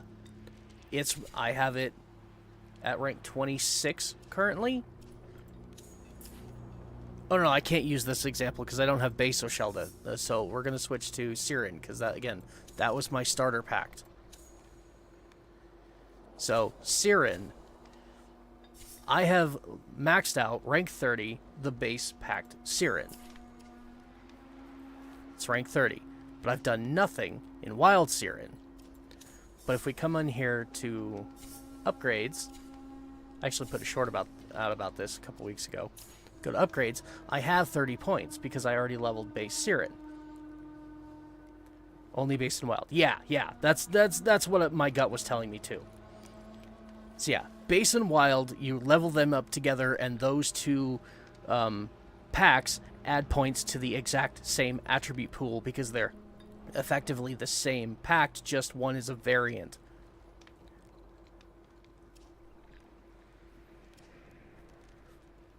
But yeah, I cannot go get like 2 base Garen Rudes, 2 base Ode Tempest, and level both of those and have the same effect. It has to be base and wild. Is the stacking base and wild points a bug? I don't think so. I don't think so. Because they haven't fixed it. It's been pointed out. Again, I watch Sarah Loves Archery, and she right now is like the biggest Soulframe channel, and DE like mentions her regularly, so they watch her content. She's pointed this out in her content as well, and they have not fixed it. So I don't think it's a bug. I think it's a feature. Which is good. I really hope it stays this way too. Because I like it. Because doing this actually gives you a reason to go and get the wild ones. Because eventually the wild packs are not going to be founder specific. They've already said once the founder pack goes away, they are going to integrate the wild packs into the base game in a way so that everybody can obtain them. And then, of course, they're not going to stop with just the 3 if that's the case. Eventually, every pact we have, just like Warframes, every Warframe in Warframe has a prime. I think every pact in Soulframe will have a wild variant, which is basically the prime version. Bug turned into a feature? It's entirely possible. They have done that before. They have absolutely done that in the past. It is totally possible that they did that again. All the same, I'm not complaining. Having more attribute points to level shit up, again, like, for me, the biggest and easiest way they could solve this problem that we have with the virtue requirement is to just make sure that I can have enough pact points to max out my pact to offset the imbalance from the prisms.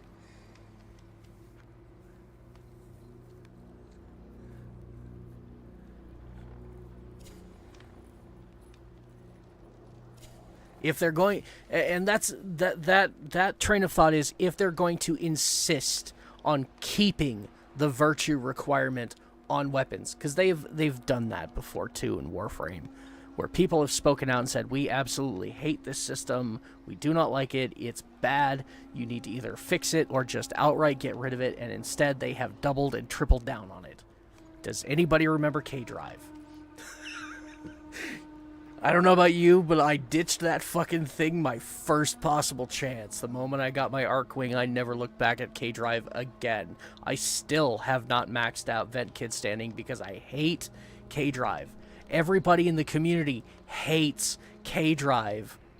And yet when we were outspoken and said, we hate K-Drive, get rid of K-Drive, we don't like it, instead they doubled down and said, here's more stuff that requires K-Drive.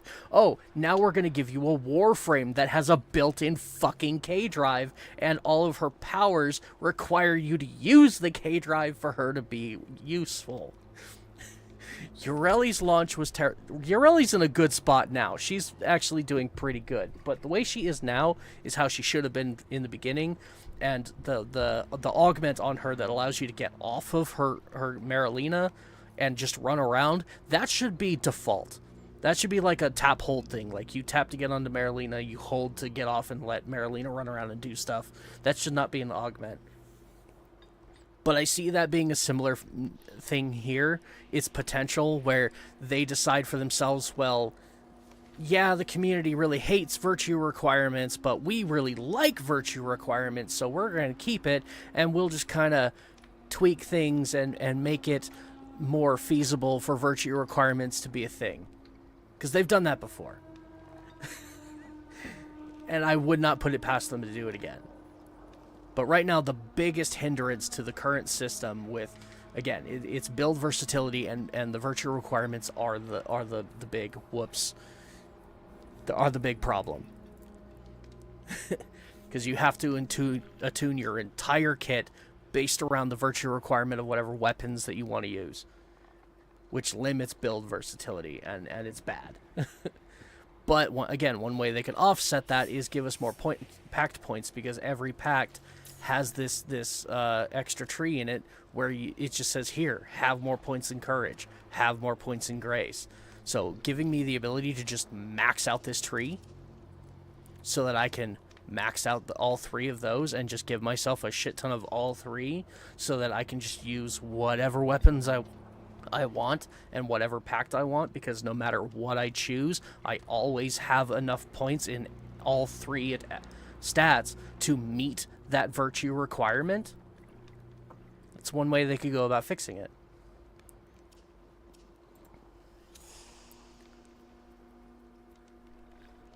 I don't know. Time will tell. Again, I'm only player rank 11, and again, your base virtue points go up as your player level does. So, like, I've got a long way to go. I've got at least 9 levels before I hit max.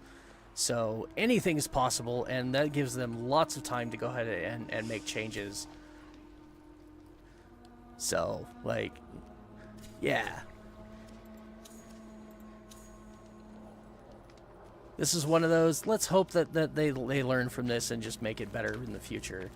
But right now, we'll enjoy the game as it is, and we'll just kind of use what works, and we're good to go. Now, how the hell do I get out of this dungeon? I don't remember how I got in this dungeon. Oh, hey. That looks familiar. Fire barrels. I did have to put out fire and oh no, that was going deeper in. Wait, that might actually be my exit. I don't know. I don't know where the back door is, and I don't want to have to run around and try to find it, so I'm just looking for the front door where I came in, so I can just leave. I don't really care right now about the loot in the dungeon. I just came in here for the faction rep. Use the bird guide. Well, let's see what Birdie says. Birdie's taking me in the opposite direction. Last time I used Birdie, she literally directed me into a solid wall.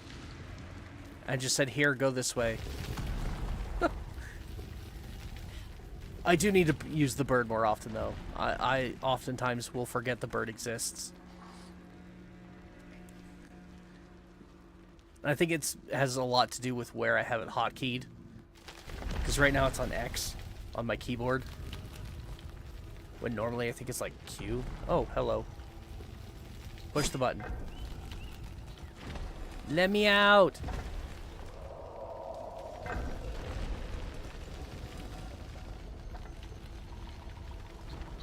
Alright. How far... Oh. Try that again. How far am I from the tree? Alright, so yeah, again, in the interest of expediting, like, time, spending less time on faction grind, I think I'm going to stick to the 2-star faction tails, because, yes, they give me less, they give me less XP per tail, but I can complete them faster and get right back to the next one a lot quicker. So I think overall it's actually going to increase my gain, simply because I can complete them faster and get to the next one. 31:45. I need to get that to like 42:5, 43. Yeah, again, I don't like the way that they show your faction stuff either. And I'm going am I going the wrong direction? Northeast. I need to be heading northeast. Birdie. Show me where I need to go, Birdie. Oh, you assholes. I didn't even know there was a chest sitting here. Well, get to level my sword some more.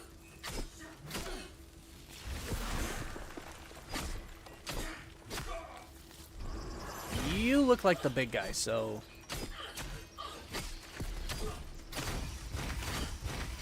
Please?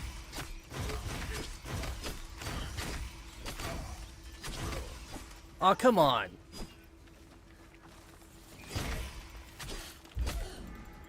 It's a good thing you're a close-range melee, because it means you have to come back.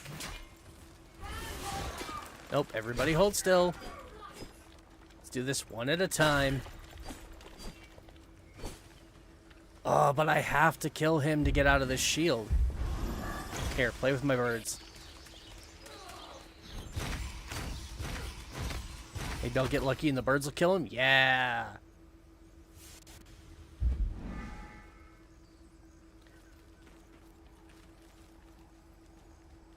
Okay. get back to the tree. I don't have enough seeds yet to be just kind of spamming fast travel. Unfortunately.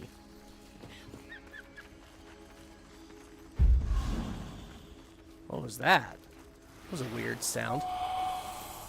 Hey, little deer. I need more points for my totems. Hey, I actually did decent that time.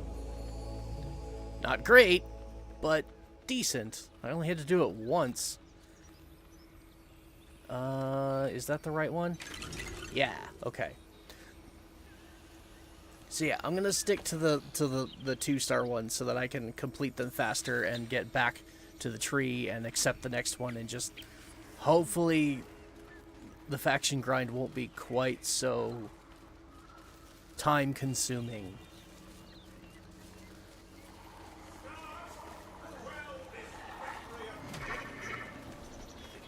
Okay, they are fighting something.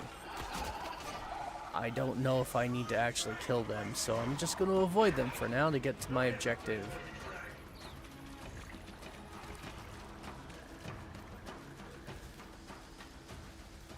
Oh, into the swamp I go, okay.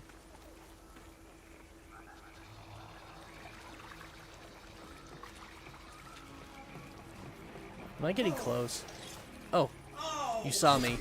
Alright. Let's see, you can play with my birds while I take out this guy, because he is squishy. Oh, and more friends are joining the fight. Ooh, but I can smite you. Can't I? Oh, I thought I saw the smite activate. I was wrong. Ow. Oh, this is not gonna go well. Okay, heal. Ow.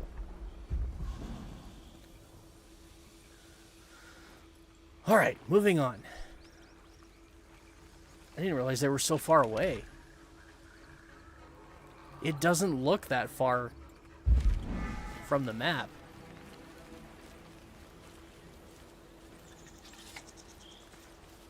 Alright, here we go. Slay the corrupted creatures. Oh, okay. Yeah, this one's no problem. Just gotta be careful, because these guys can do some serious damage if they spike you.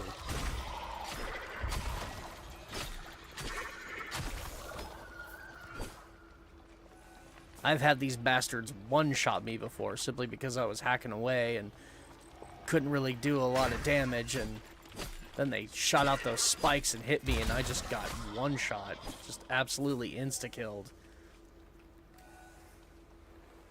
But if you can do some decent damage to them, they really are squishy.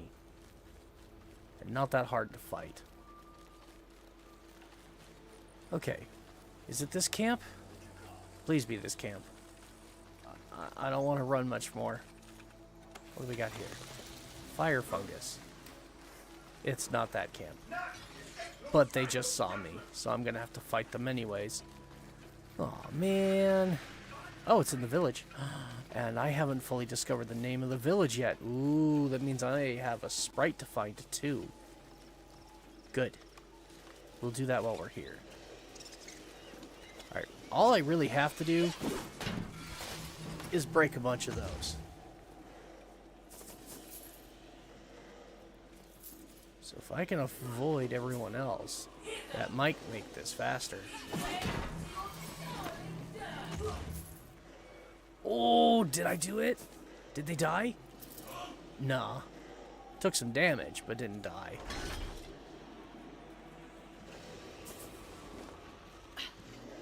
Oh, I forgot. Yeah, these things hurt.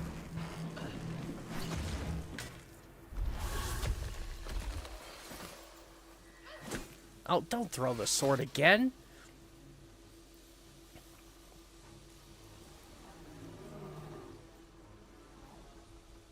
Sometimes I can be a real dummy.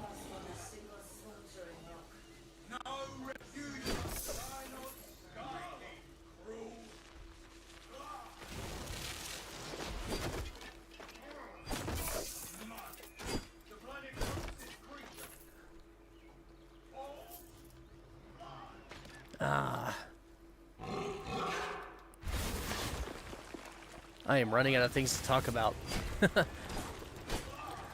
So I think I should probably reiterate again, just because it's been a little while. Anybody new to the chat, we're playing with Preludes 13 for Soulframe, and what I'm doing right now is we are faction grinding to try and get another one of the starter packs to see if, by buying the starter pack, I will actually get a new prism, attribute prism.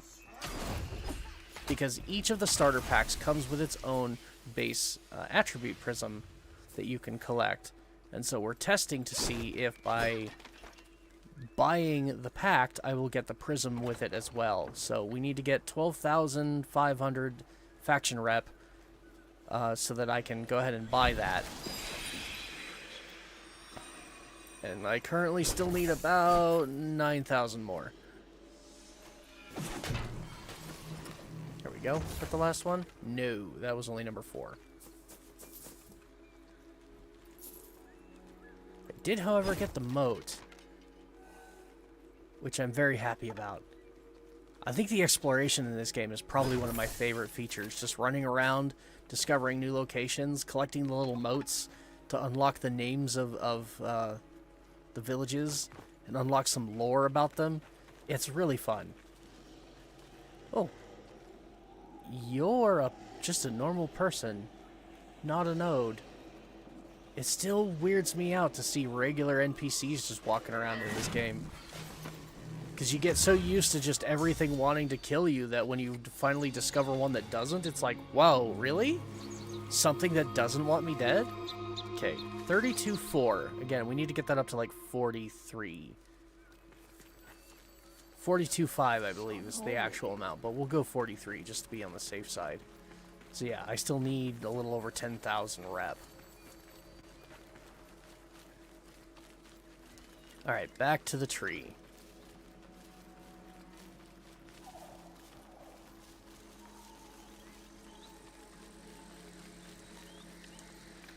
This is where if I had more Wevet seeds, I would just fast travel, because it's a good distance. Alright, it's still marked, that's good too.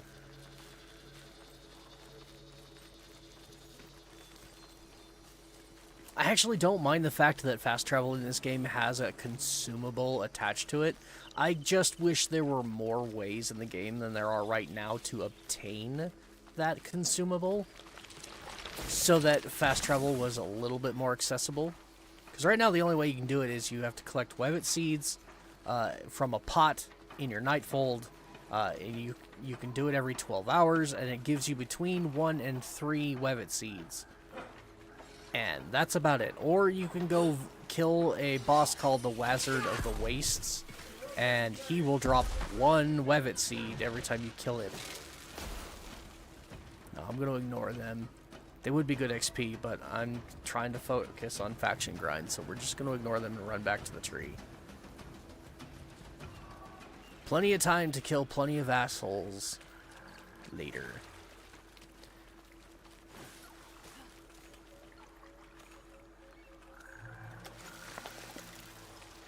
Jaden drop. I still have a couple of plants that... I have a color palette that I got from Silent Rose that I still need to research, that requires certain flowers to do it, and I don't know what those flowers are or where to find them. So that's maybe something I should... Oh, Morris Kiss. No, that's not it. Close.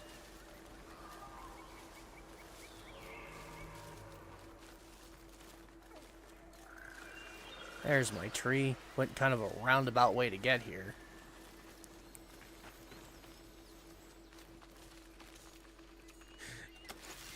The trees also have a message system, if nobody ever knew that before. Is this the spot for the... No, that's your typical... Yeah. Oh, did they take it off of, like, all of the normal... Wait. Where is it? Oh, they took it away from me. Where's my level 2? That should have refreshed. I might have to go into the Nightfold. Do they still have... Oh, okay. Nope, here it is. Here's the message spot. So there's now 2 of these on here. And they revamped the message system so that it's a lot more like Dark Souls. Which is funny. It makes me wonder if somebody has actually yet written down the tri-finger butthole. Because... Oh, no, that's not even an option. The blank awaits you. Greetings. See... You know people are going to find a way to abuse this system to make dirty messages. It's inevitable. Oh, like this one down here. Here lies stinky envoy. Never tell.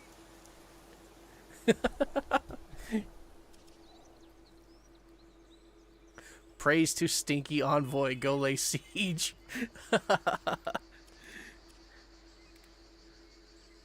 I could almost make an entire series of, like, shorts out of just reading the messages people put on the tree. Hell, it might make for some funny content for my channel. I don't know. I'm sure somebody else has already thought of it, though. And I hate copying other creators. Or being made to feel like I'm copying other creators. Hey, you did this, so-and-so did that first. Great. Who are they? There we go. Synod's finest gooo seekers. Your quotas have doubled. I suggest you meet them, lest you lose your ranks. Or lives. Envoy, you know what to do. Yep, I'ma kill them all. That's what it's gonna happen. Hey, flower. Queen's Folly. That, hey, no, that says 27. So no, that's not the one I need. Yep, I'm gonna have to do some wiki research, which I shouldn't have to do. Dang it, all that information should be in the game. Give it time. Yeah, need to find those flowers. Okay. Oh! Well, I guess I don't need to look very hard for where the scroll is. It's kind of obvious. Hey, everybody.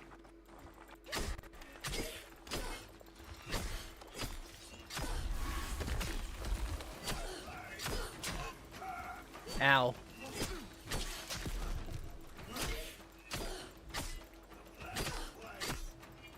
Oh, crap. Do you guys have a healer? Is that what's going on here? Are you being healed by someone?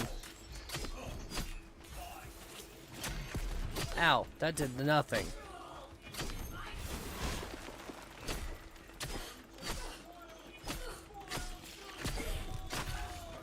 Okay. The camera zoom out is kind of fun. Oh, you guys are big.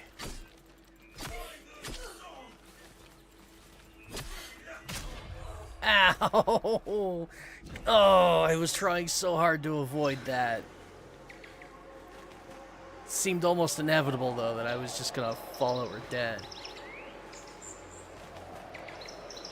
I think maybe I need to look at my, my sword. I have not put any attribute points into my sword yet, because, it was, you know, unbranded.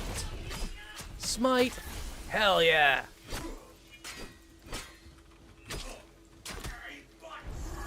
Here, you play with my birdies, while I deal with this asshole.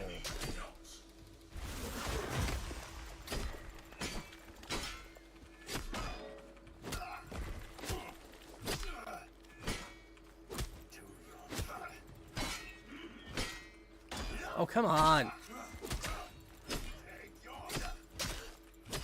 Oh, I'm gonna die again.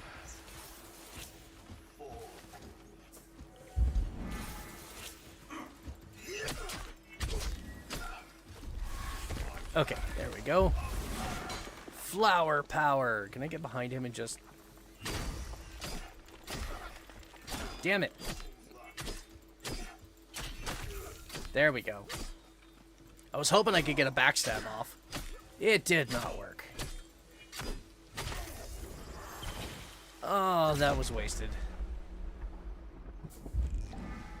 Oh, that's a new bug. I think he, I watched him throw down his sword like he was gonna self-destruct. And then he fell over dead, and self-destructed anyways. That's a bug. That's gotta be a bug.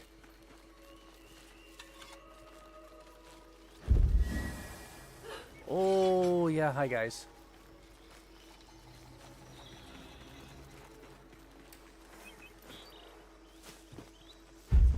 Clear the Sinecure encampment. 6 enemies remaining. Is this the encampment? It very much looks like the encampment, but I won't know until I actually get in there. Beware to your darling dirt. Come on. Yeah, this is the encampment. Okay. Can I get everybody to gather around?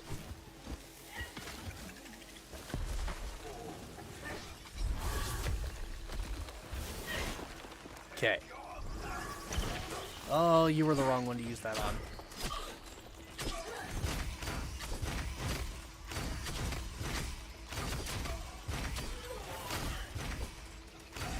Okay.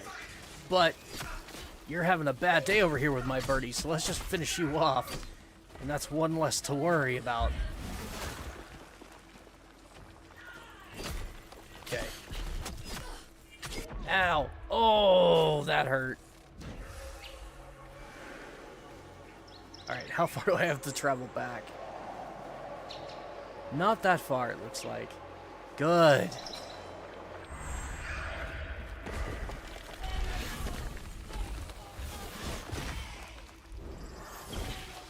Okay, you play with birds? Ooh, smite. Hell yeah.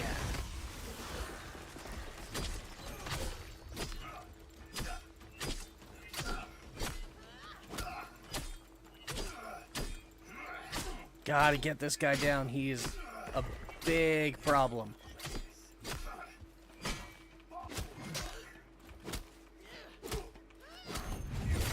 There we go. Stab. Nope. Finish him off.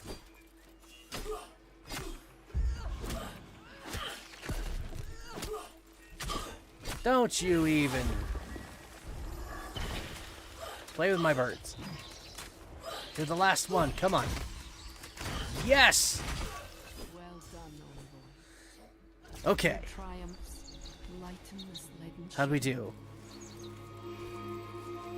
33, 350. Okay. So we're under 10,000 now. That's good.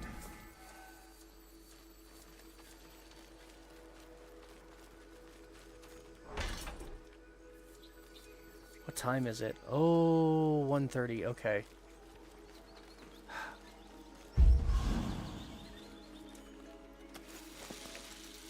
Morning bell. That one rings familiar. Again, I don't think it's the one I need. Is there any more loot to be had around here before I run back to the tree?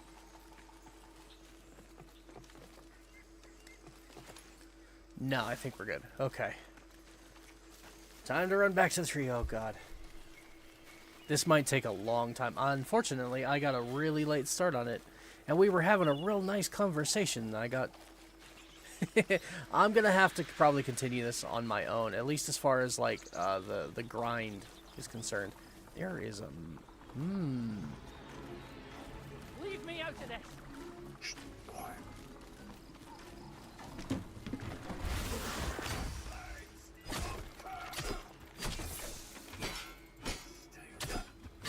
I had a feeling you were gonna be a problem. Alright, let's do that.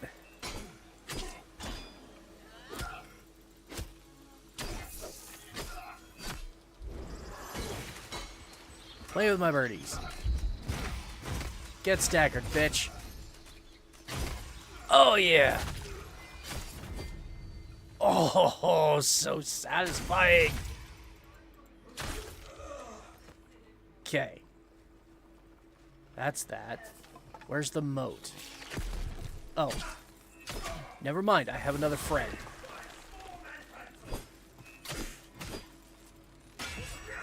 Ooh, parry!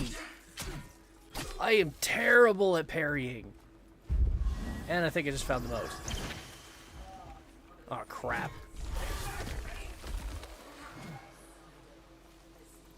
Alright.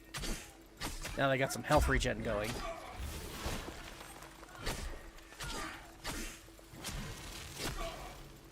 Oh, there's an archer nearby. And they are going to ruin everything for me if I'm not careful. Whew, okay. Killed you just in time. Okay.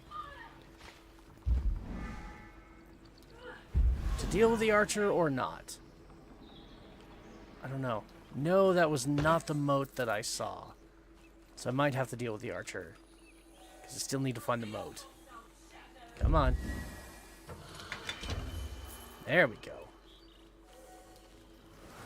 Let's go ahead and use spirit form to see if I can find it a little easier. I suppose you're in here. The thing could be anywhere. That's the big deal. The big problem. But I love it. I love the hunt.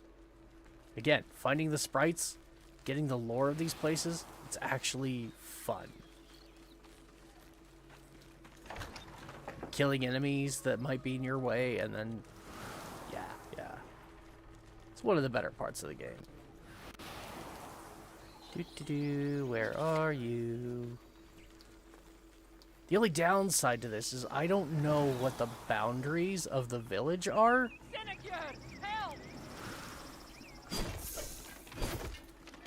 They're all dead. Why would you call for help from the Ode? I guess they are like the ruling body. Still, don't do that. There it is. Awesome. Skelfies. Well found. Okay. Now, which way is north? Okay, there we go. Back to the tree. How many more places in this region do I have to do that with? Oh, my map hasn't updated yet. I just found the last one for this, and it's still... It doesn't look like that one. Okay. Well, I know it's done. And that's one less thing to have to focus on in this area, so it's nice having it done for that reason alone.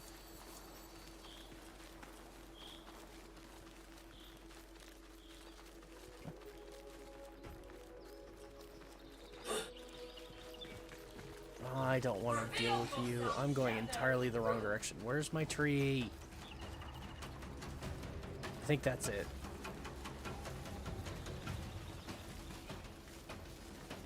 Yeah, that's my tree. Alright, and we want the big glowy eyeball symbol on the tree. And then our next faction tale. Ooh, this one's gonna have a fight. A big fight.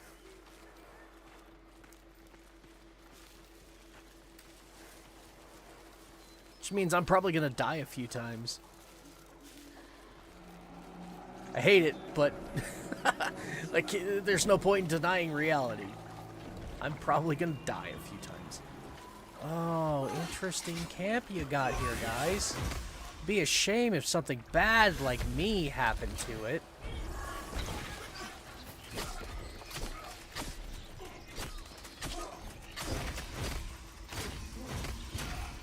Ow.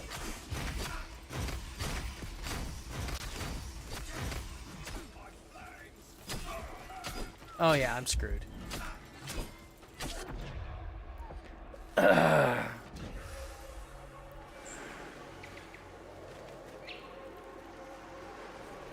I need to do less button mashing. It's one of my biggest problems in this game, and pretty much every game. I'm a button masher. It's why I'm so bad at the Dark Souls games, like I was saying earlier, when we were talking about the similarities between this game and Dark Souls.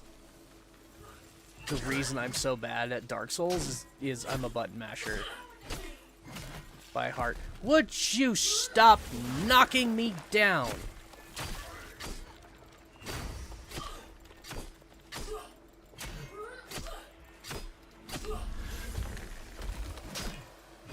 You're really getting on my nerves.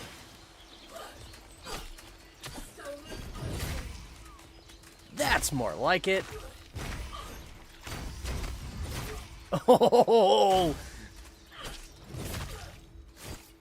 Double! Oh, that was good. That was very satisfying.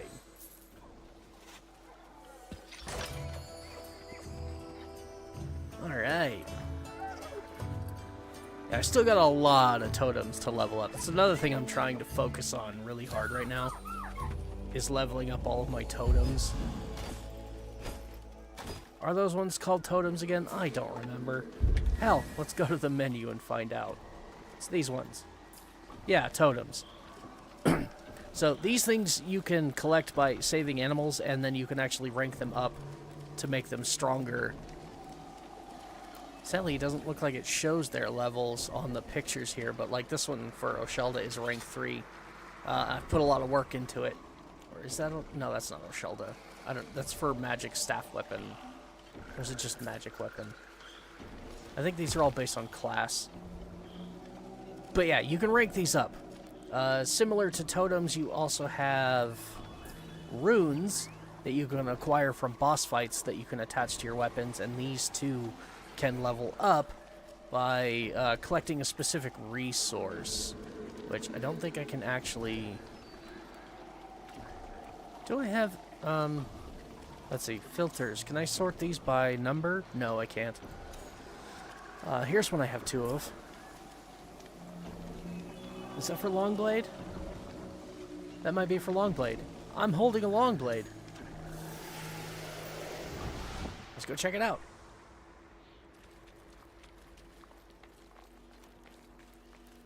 I have no idea what the currency is for your totems, but the way you use totems is when you have a weapon, just right-click on it here, and then these are your totems.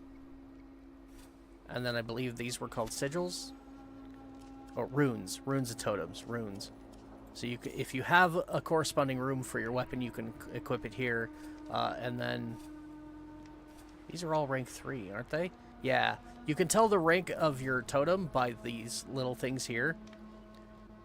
Each one, it looks a little bit different, but as you rank it up, it gains these little petals on the side of it. So these, you can see, are all rank 3. The other way to tell is to just select it, and you come in here, and you can see the different levels, and you can rank them up that way.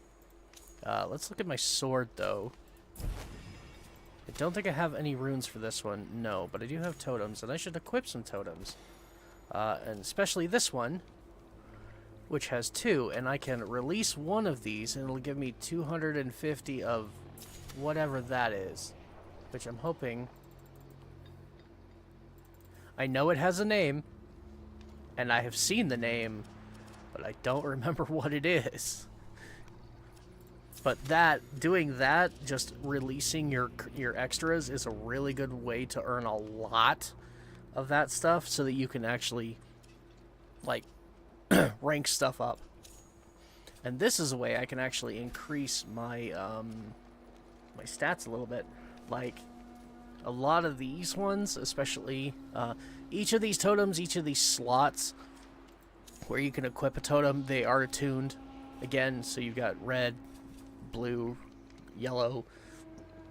Each one has like a different attribute.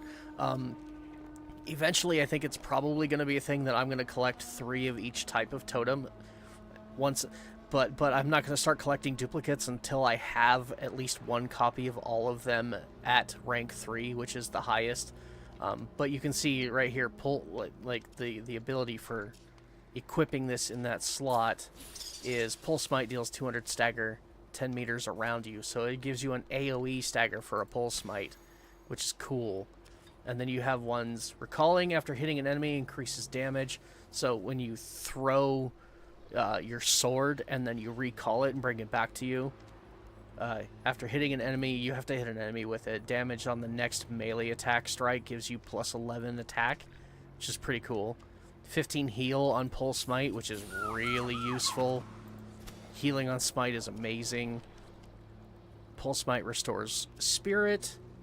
You'll have one of each of those: Spirit, Grace, and Courage. Perfect Throw has a 1 in 9 chance of smiting, which is pretty nice, and that will increase with the level of the totem. Recalling embedded weapon deals 40 stagger. That's kind of nice, honestly.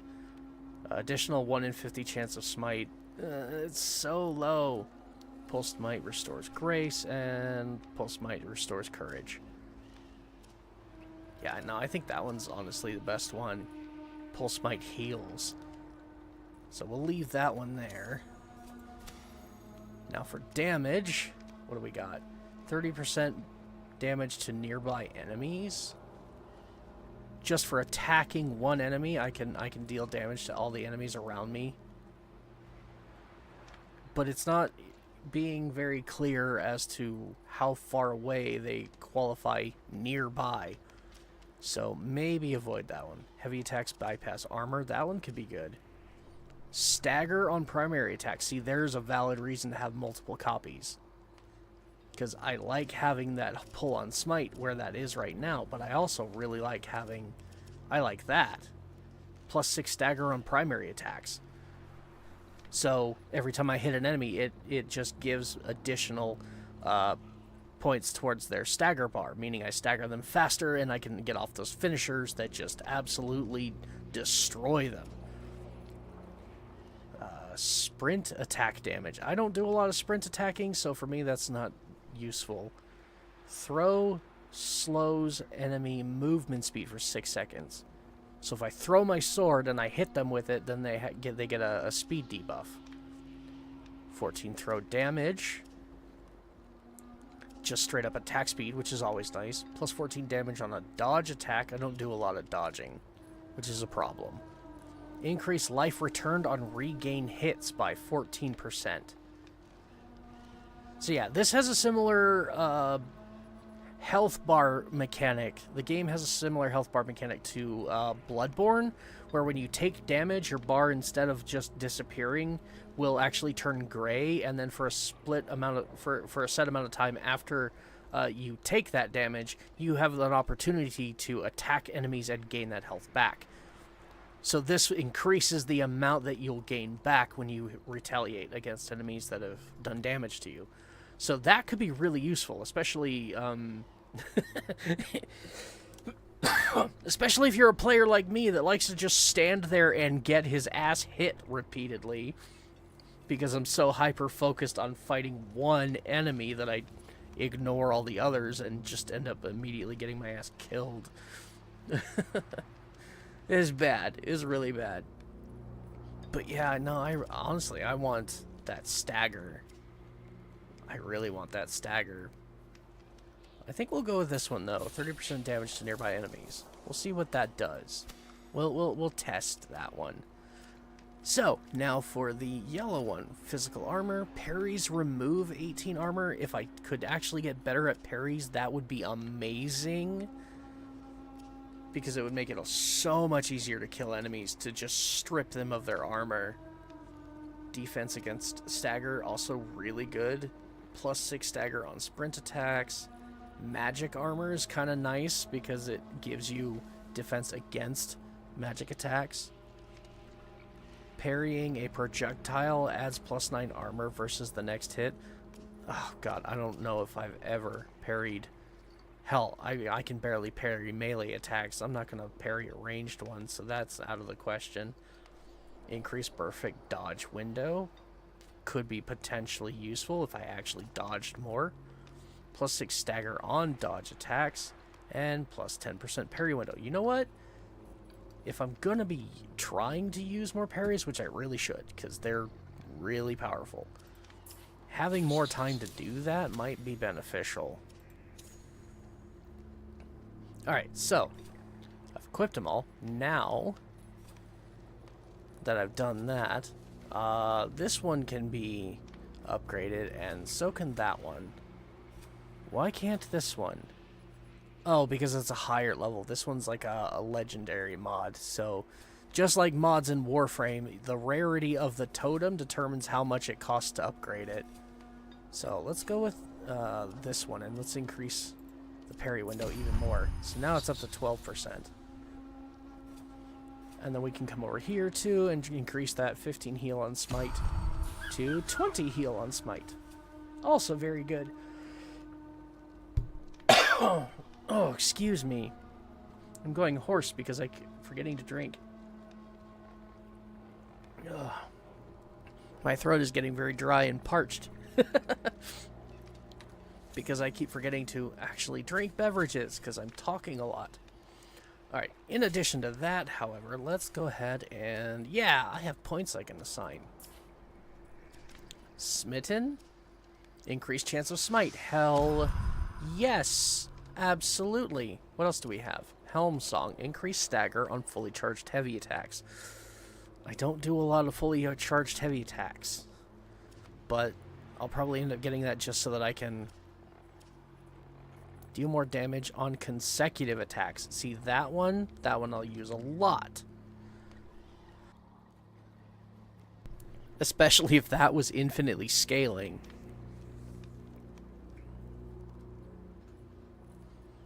That could be really useful. Let's see. Riposte. Attack directly after a parry to perform a riposte, dealing devastating damage. That could be really useful. But I need to get better at parrying. Release your weapon at the right moment for maximum damage. Okay, so that adds, like, when you go to throw your weapon at something, it adds a little bar that has, like, a sweet spot on it to your throw. It adds a little meter underneath where you're going to throw it. If you hit that sweet spot, it does significantly more damage. Which isn't a bad one to get, actually. What else do we have? Vaunt. Increased chance of smite on riposte. Increased parry window. You may now parry heavy enemy strikes. Oh! Interesting. Heavy attacks charge more quickly. Attack directly after a perfect dodge to perform a Spectre Strike, dealing devastating damage. Okay. Increased chance of smite on finishers. Also could be really useful, especially if we're going to play into that whole getting more staggers. So that we can get more finishers. Like, that's really good. What's this last one? Deal more damage. Oh, yeah. No, we already read that one. Alright, I'm going to go this way because I want momentum. Didn't realize I had an extra point. Thought I only had one. Yeah.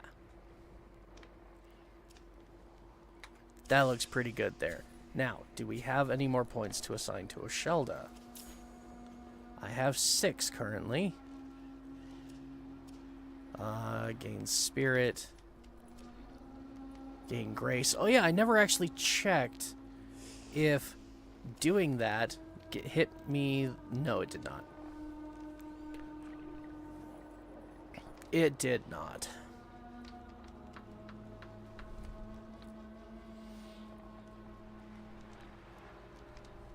Which means I'm gonna need the prism. Yeah, I put all those points into Grace and Spirit on the Pact to see if it would meet the requirements for the Verdigris. The virtue requirements.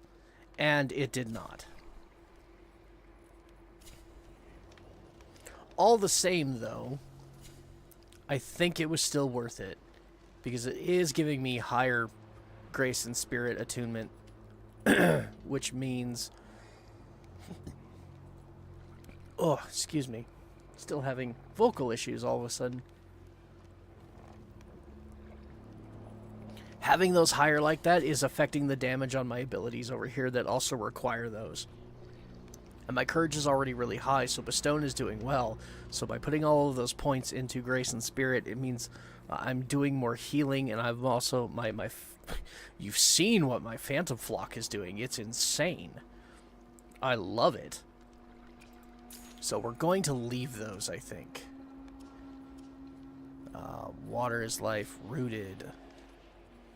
I also really like Tendril. It seems to be doing some good things. So I kind of want to put more points into Tendril as well. But for right now, rooted.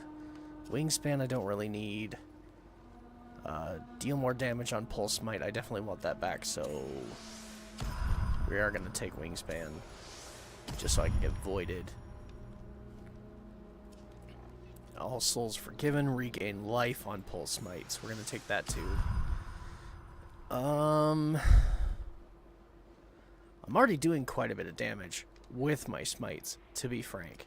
So, I think my best option here would be to, for the time being, to take that second point in Symphony so that we're gaining more health when we smite, which will very much help me to stay alive.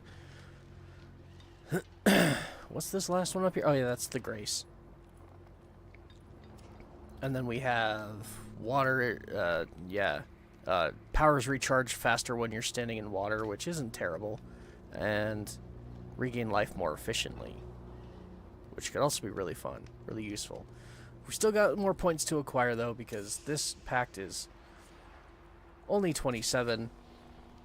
And I've got a whole other Oshelda pact that I need to go and buy, which is what we're going to do just as soon as I have enough faction rep.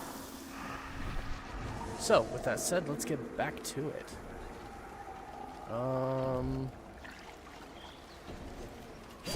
Alright, I already did the first phase of this, right? Yeah, okay.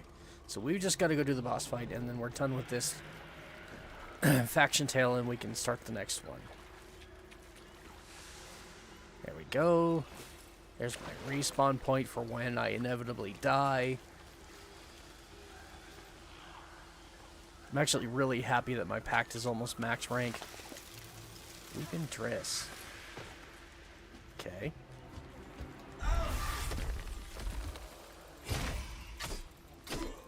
Let's get rid of the archer first.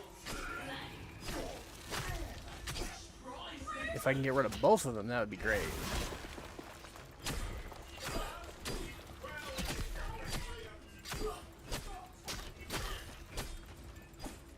Technically, that guy right there, the big bastard with the giant hammer that just passed me, he's the only one I actually need to fight.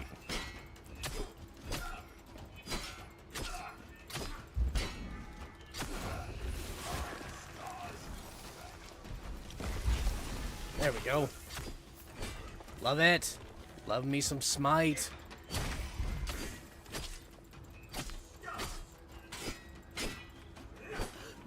I can do that too, asshole.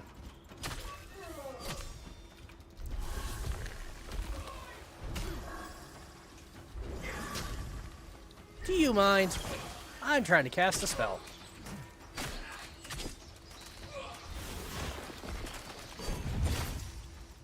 Oh, I got it, the finisher. Now this asshole, I have to be, like, really careful with, because, they're gonna start healing at some point. Oh, crap. Oh, yeah. There we go. Like I said, inevitable. I was going to die.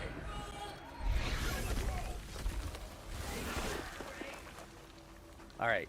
Big guy with shield, you get the birds. Slightly smaller guy. Oh, okay. Yeah, you. I want you to die. Okay, so now all we have left is the big guy. So, knowing that, I'm gonna completely ignore him and go after loot, because why not? That seems smart while I'm in the middle of a fight, right? Told you, I can be dumb sometimes. Really dumb. Okay. You play with my birdies.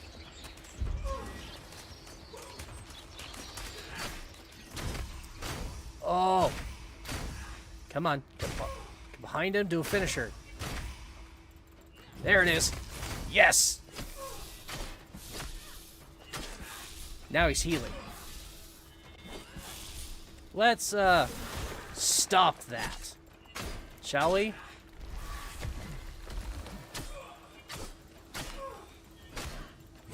Come on, give me a smite.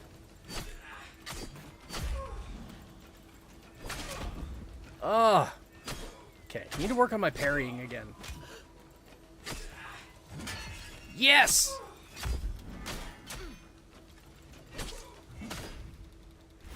Oh, I'm gonna die.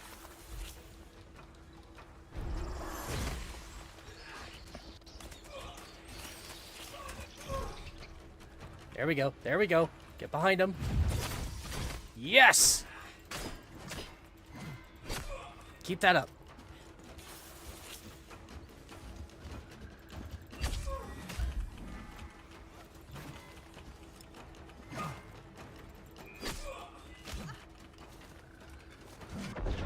Aw, man. I tried to do a kick stagger after I got out of the roll, and, well, clearly it didn't work.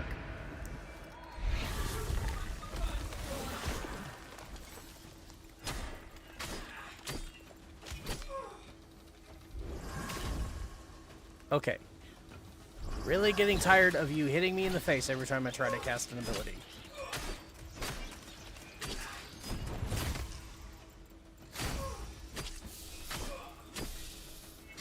Come on, come on, come on, come on, come on. None of that.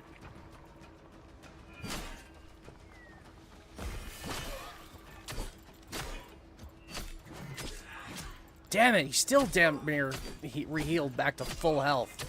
Give me a fucking smite already. There it is. Yes! Now I can do some serious damage.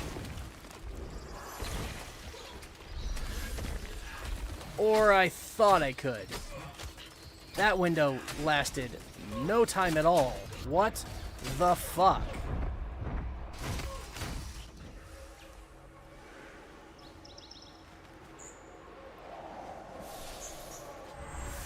And you're healing again.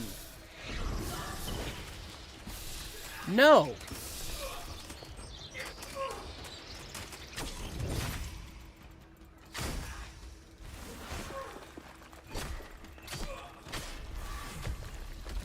Where is his health bar now? Oh, I hit a bug. I found another bug.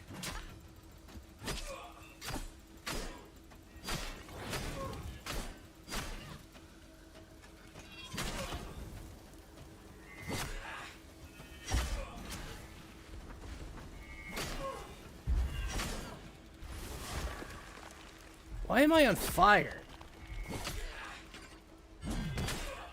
Yeah, just go ahead and kill me. I don't know where the explosion came from either. And he's healing again!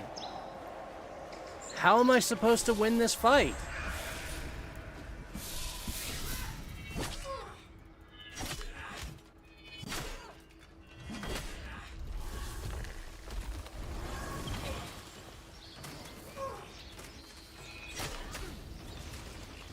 Oh, he's setting me on fire. That's what's going on.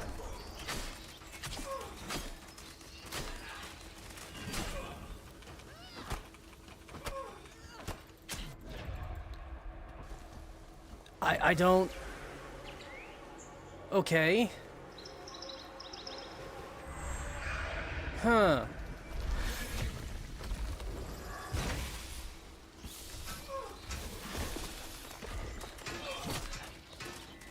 Yeah, I gotta prevent it from healing. Or I'm never gonna win this fight.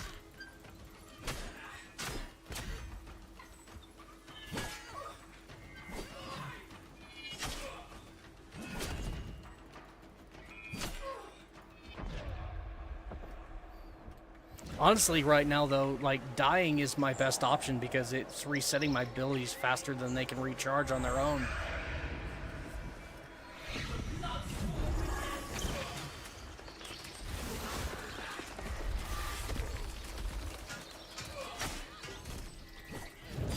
There we go. Please, please. Yes! Finally!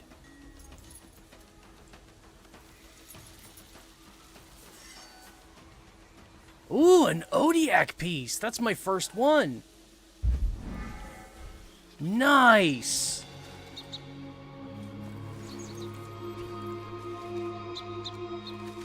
$34,300. Jeez, that is not a lot.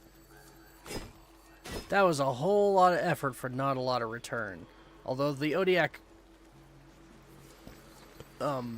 fragment was really nice.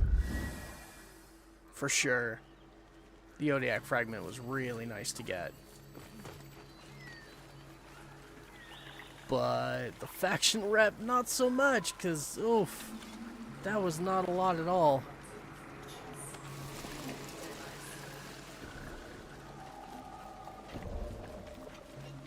Is that a flower?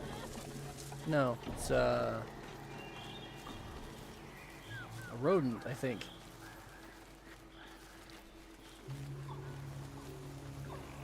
Alright, back to the tree. I'm a little worried I may not actually be able to get the faction rep fast enough to do what I want today before I have to quit. Ah, man, and it hasn't refreshed yet. Alright, I'll give it a few seconds. Give it some time. Pick flowers in the meantime. Well, I don't think I need any more of those. 28. Yeah. I don't think I need any more of those. I do know there's a boss up there, but I've already fought him, and I didn't get anything for it. Okay. How about now? No? Aw, come on! There was something I wanted to go back to my Nightfold for. Let's do that real quick, because that typically resets those. I don't remember what it was, though, that I wanted to do. I know. Sadly, I have nothing I can start building.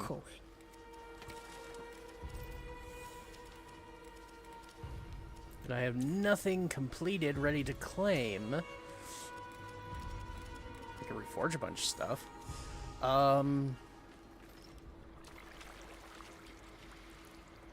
Oh, I think it was I wanted to switch weapons, but I can't do that in the middle of a fight. No more seeds yet. No, I just collected them. It hasn't been 12 hours. Alright. That's enough wasted time. Come on, reset. Oh my god. Fine, I'll do the level 3. Okay. Looks like it's not sending me underground, so that's good. Hell, it looks like 2 of those stages were just like... This first one is going to be... Pick up the mushroom. Yeah. I gotta go pick some flowers, and then one was visit an avocat.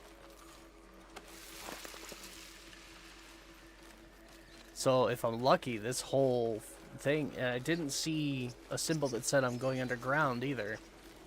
Which is why I want to avoid these typically, is because I don't want to go underground. Is that... Hemrose! Also not what I need. But for some reason, I think it is. That's what I should go check on. I should go actually see what the hell I need. It's not important, though. Okay.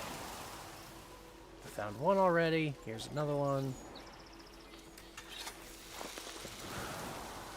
And where's my last one? Come on.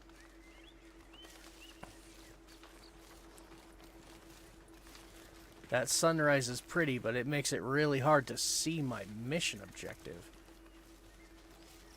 when I'm trying to make it glow the same exact color. Just found it. There we go.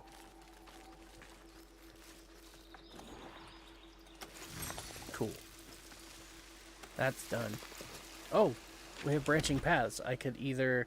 Oh, it is going underground. I don't want to go underground.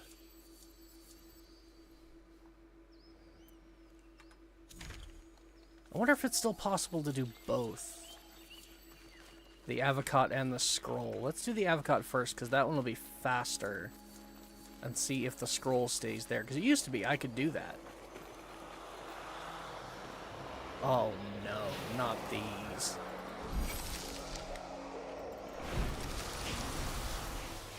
Yeah, it's a mistake.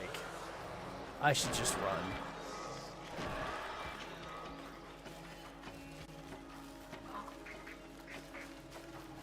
I am not equipped to fight those assholes right now. Need more levels. Alright.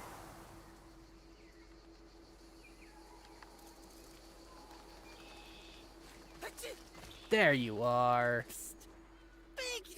Big legs! I love the avocats. They're so cute. Do you have anything I need? How many do I own? No, do not need that.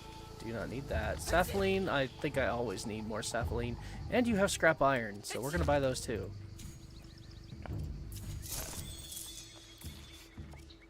Always need more scrap iron. Don't know why this is such a rare resource. And I have 500 of those. Not wasting my rock. Alright, cool. Now, is the scroll still there? No, it disappeared. I mean, it is still there, technically. But I don't need to do it, and I don't get any more faction rep for doing it either. Which I wish you did. That would be a really cool way to make this, like, even better. It's like, you could get bonus faction rep for choosing to do all of the bonus objectives, rather than just doing one and moving on to stage 3.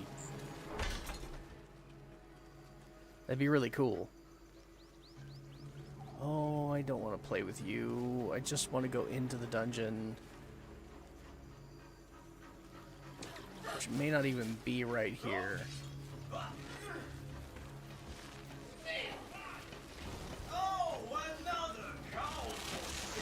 It is right here, damn it. Alright, guys. Chase me. Shit, I found it. Now I gotta get to it. There we go. Glades of Andoran. Ooh, hey. I'll take that, thank you. Please just be a slay. It is. Slay the Banneret. Perfect. Get in, kill one enemy, get out. That's what we're gonna do.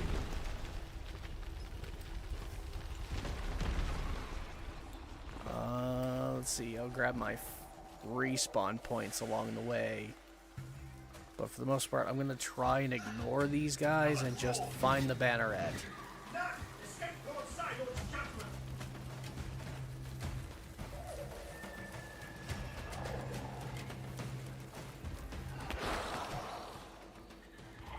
Them too. Oh god. Oh, I forgot they were here. Okay, the Banneret should be in this location. Oh, there's so many of them. I am definitely gonna die.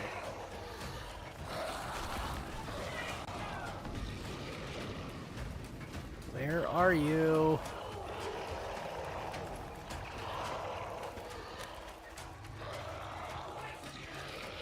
I'm just running, and it's just getting me even more and more screwed. Oh, hey, I'm actually doing decent damage to that guy. Okay. Pole Spirit. You're perma-dead. Oh, nice. Okay, and Pole Spirit. You're perma-dead. Okay, that actually wasn't as bad as I thought it was going to be.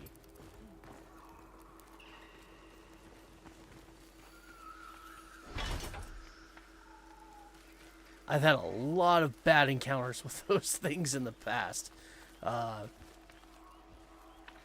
don't even need to say to prove it. Just go watch my past streams. You'll see for yourself. They have given me some serious trouble. Alright. I'm gonna get rid of you. You're the Banneret. So, I want you to play with my birdies while I deal with these assholes.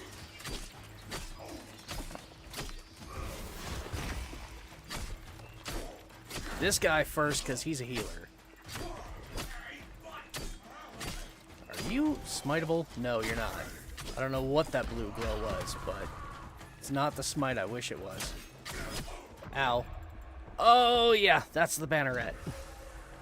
That hurt a lot. Ooh, but we're right next to the spawn point. Perfect.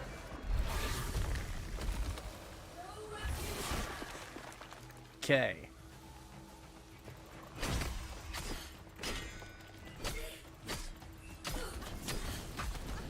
Crap, he did not stay stunned for long.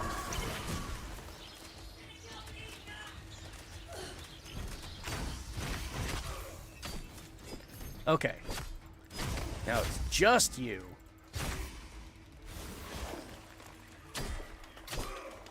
I imagine he's going to be just as annoying as the last one was. Constantly healing. Killing my ass, so I have to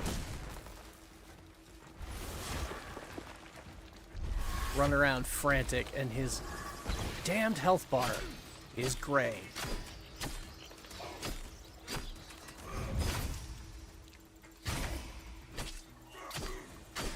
So, you know what? Like, go ahead, kill me. And refresh my ability, because my birds are going to give me so much stagger on his ass that I might be able to deal with him full on with just stagger attacks. Where are you going, dude? Get back here and fight me.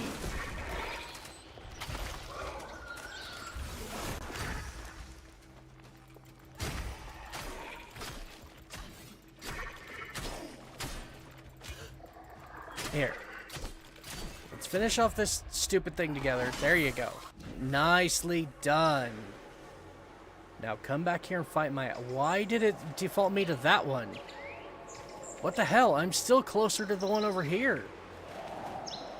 Why am I suddenly over there?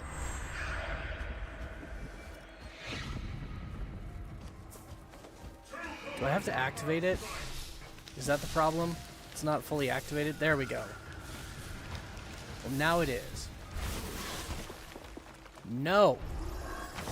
No healing for you.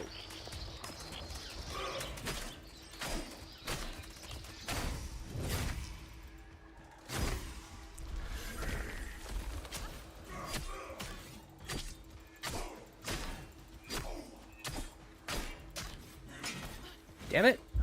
I tried to parry. And why is my camera constantly just getting further and further away from me? And where the hell did you come from? No, no, no, no, no, no, no, no. He doesn't need any help. He's kicking my ass just fine on his own.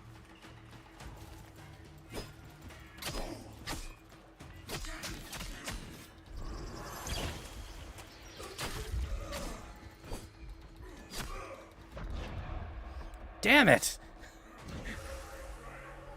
Okay, at least it put me back at the one that was just, like, right there. Whoa, bouncy bird. There we go. No, no, no. Take those staggers, motherfucker.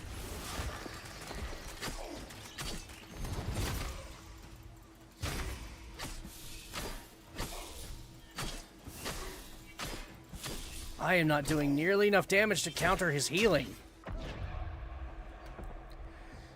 Ugh, that is so frustrating. It's okay, though. I'll just keep dying, and then doing the bird thing, and hitting him with all the stagger.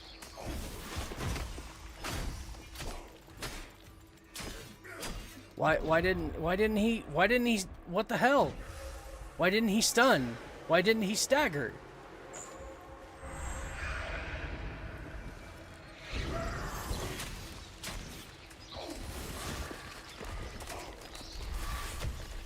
Stagger bar filled. He did not stagger. Come on.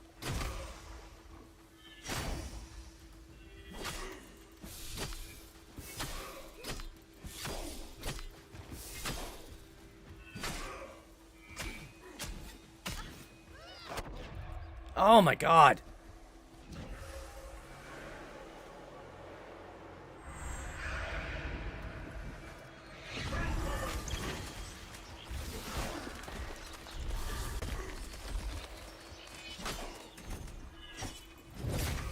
There we go.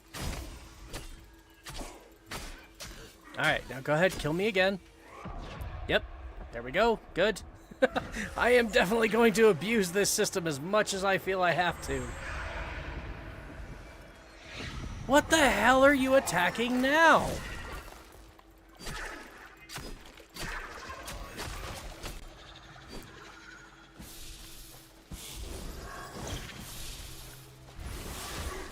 No. No healing. Oh my god, even stunned, even like stun locked. I froze him solid, and his health bar was still going up. That should not be a thing.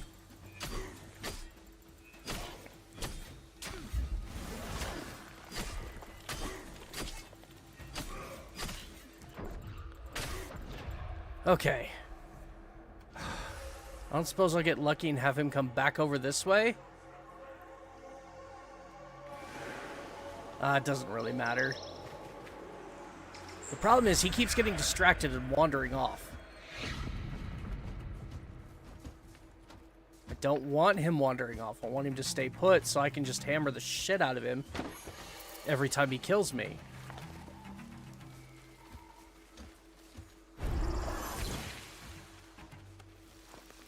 Shit.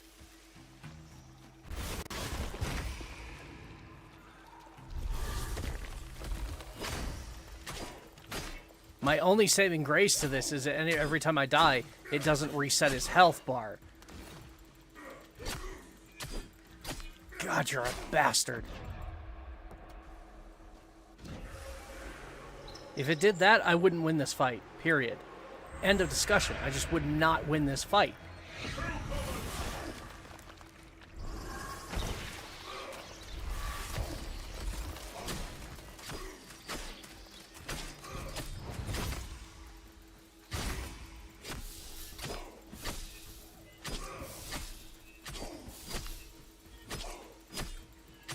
Okay, good. I was able to keep him more or less from healing.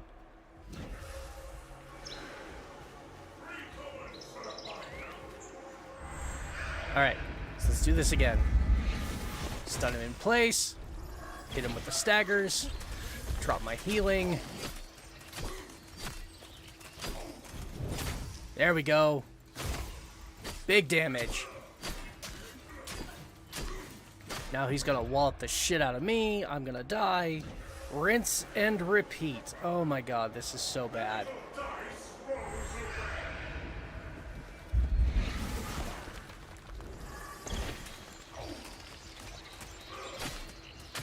Nope. Drop the flower. I have to drop the flower. Oh my god! Alright. I think I also really need to start working more on trying to parry this motherfucker.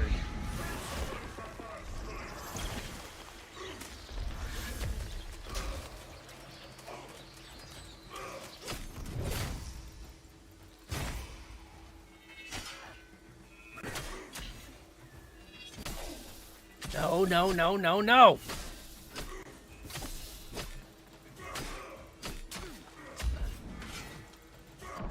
Damn it!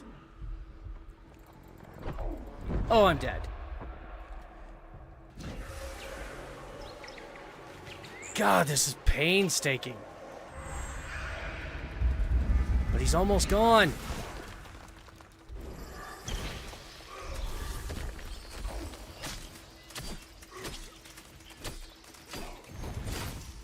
Come on. There we go.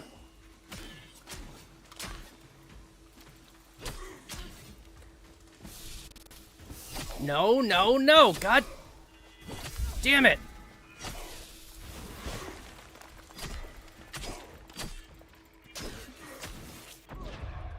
Oh my god, and health potions do nothing.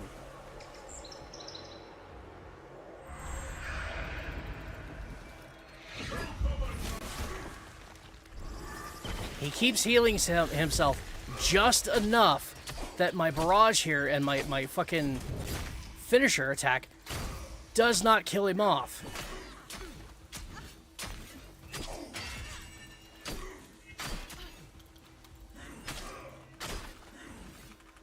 Okay, come on.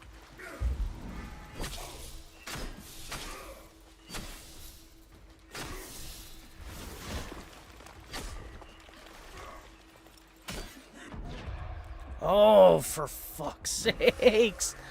Why? I know why. I know what the reason is. Where did he go? god, what the fuck are you getting distracted by now?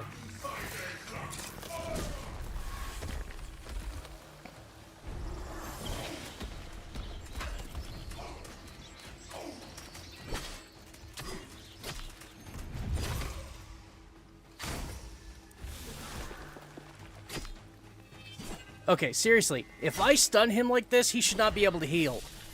Period. That should not be a thing he can do if I freeze him solid and turn him to stone. Alright. I don't understand why.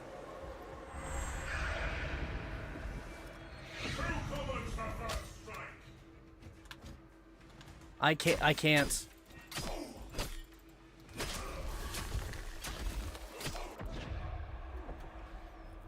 I just tried to go into the Nightfold, and I can't do it while he's standing there.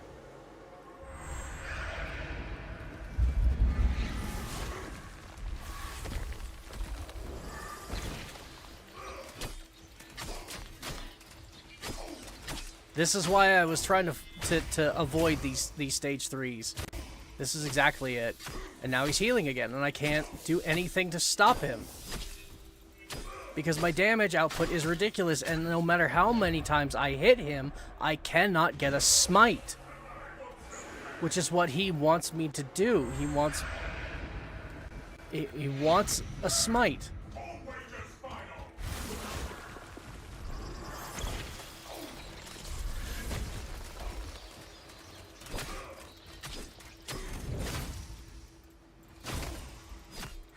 In order to do proper damage against him, I have to smite him.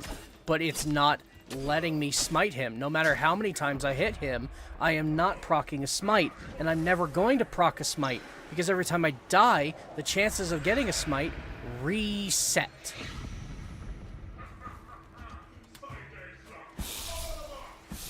And now he's healing again.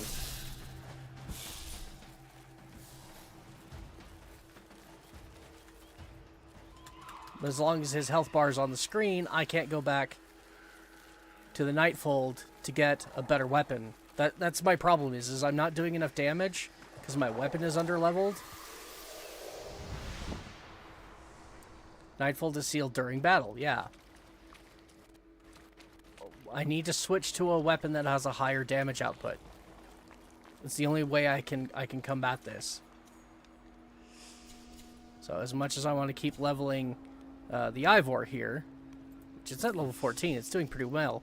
I think my best option would be to switch to either the Vasp 4 or the Ducalic, because they have better attunement towards courage, so they do more damage. 134 plus 75, these are, and, oh, that one meets all of it. But again, it's 134 plus 75, it's basically the same damage. Smite 7 in 100 chance. 2 in 25. Okay, let's go with that. And let's see what I can put on here as far as these are concerned. No. Gimme. 40% flame on for 12 seconds, and because of that, I got 2 more red, or I got 1 additional. Plus 30 damage to smited enemies. Attacks reduce enemy armor by 10. Absolutely, we're doing that. Plus 18 stagger on primary attacks. Yeah, we're going that full, just get wrecked. Increase smite duration by 5 seconds. Pulse smite deals stagger. That could be useful. Parry deals 80 stagger. No. Is that one currently equipped here? I think it's equipped on a different weapon. Plus 9 defense against stagger.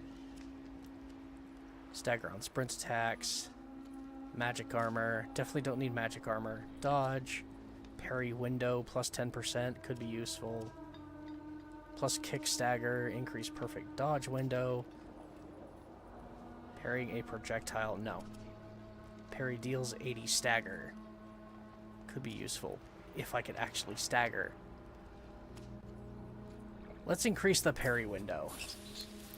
So maybe I can actually get some parries off.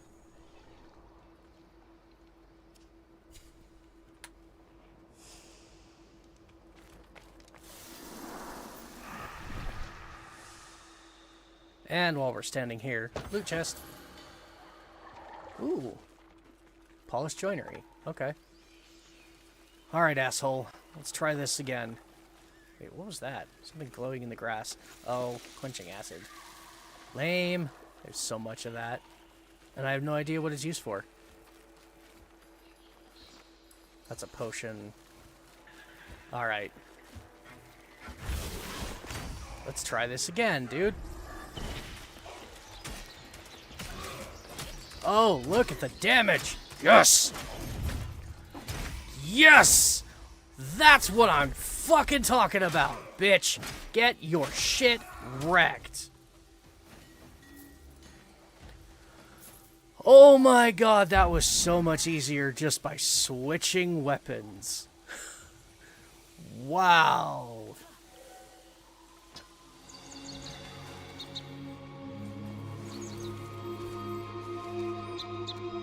$35,750. I think that just gave me like 1,500. Might have been closer to like 12. Something like that. It was, what was it before? It was like, I don't remember, 33 something. I don't remember. Because my memory sucks. Finally. That right there is probably the best way I could ever show just how bad the disparity is between, like, new weapons that you need to level and, like, not to mention the attunement requirements for weapons. Like, that was a vast difference. I mean, yeah, my sword that I was using was underleveled. Okay, great. It's not doing the most damage it could do. That's absolutely a factor that went into that. But the other part of that was that that attunement requirement, the attunement scaling. Did you see how much difference that made? When I switched to a weapon that had better attunement scaling for courage. The damage increase was insane.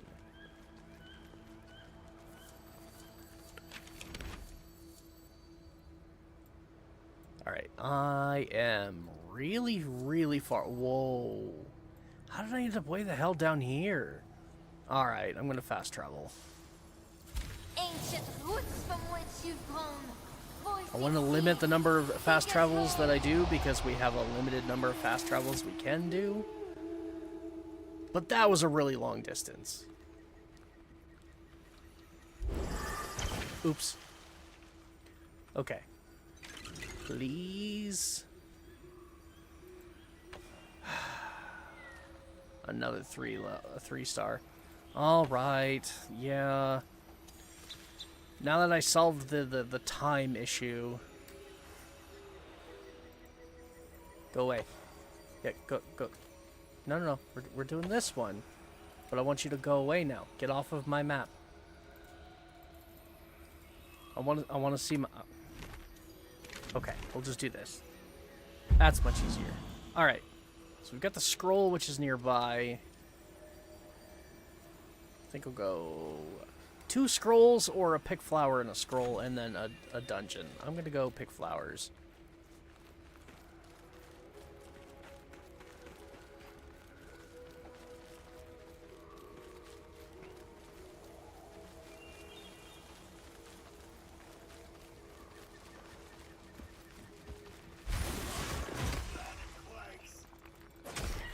Look at the damage output.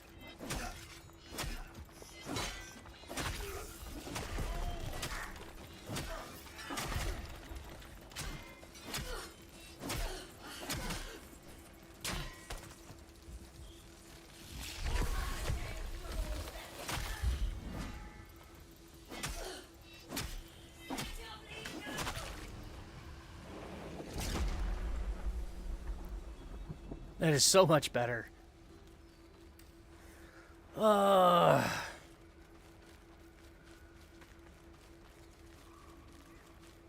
But that kind of difference in damage, I don't know. I think it's a little too extreme.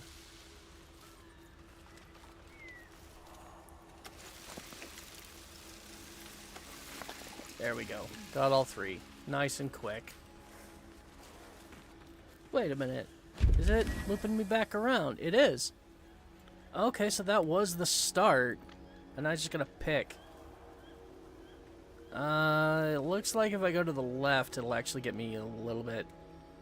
Intercept the messenger, steal oat intel. And this one, steal the crypt key from the sinecure grave robber. Crypt key. Let's go get the scroll. Wait! No! Crypt key! Crypt of the Circade! Oh, I haven't done that! Is this how I get into it?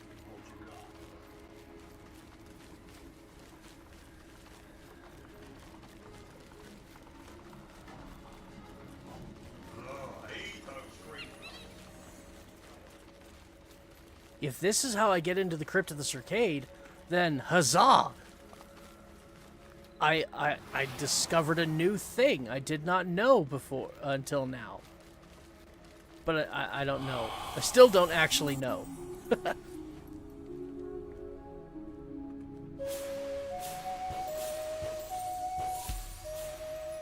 There we go.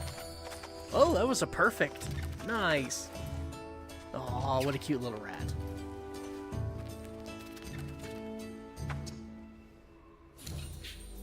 The skitter. Okay.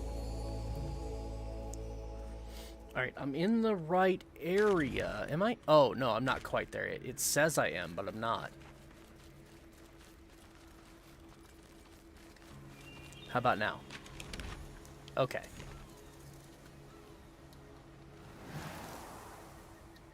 Now what? I'm looking for a crypt key on, I'm assuming, an NPC that I have to kill. Where are they?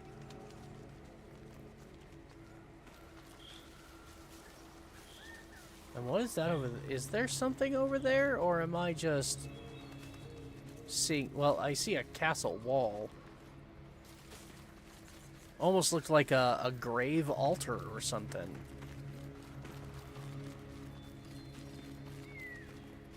Okay, yeah, if I'm supposed to kill an NPC in this area, where the hell is he? Hello? Could they be in the village? I suppose that's a possibility. Oh, hey, there we go. A patrol. See, that's what I was expecting to find, is a patrol. Okay, now we'll get the guy who didn't get...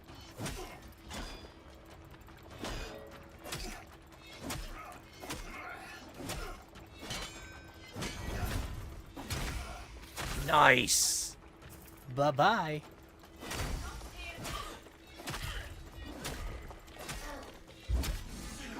Perfect! Oh, the timing on that was perfect!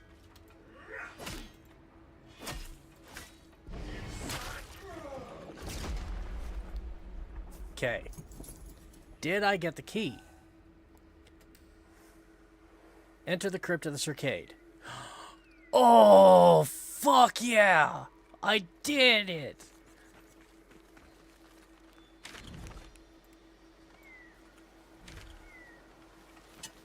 I've not been in the crypt of the Circade yet. And there's some really unique loot in there, too, if memory serves me right. I've been wanting to get in there and do some farming for stuff. I hope this doesn't consume the key. It probably consumes the key, right? It's not just a permanent, I now have permanent access to the crypt. Ow. Ooh, I need to heal. Ow. My healing wasn't good enough. Crap.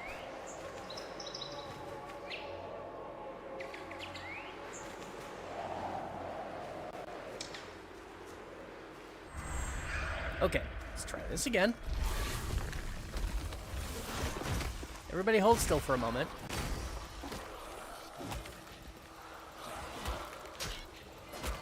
Oh yeah, these guys... Oh, don't these guys drop a potential armor piece? Because he's wearing it. Like, I think I'm supposed to actually be able to gain his armor. There we go. Got rid of the bad one first.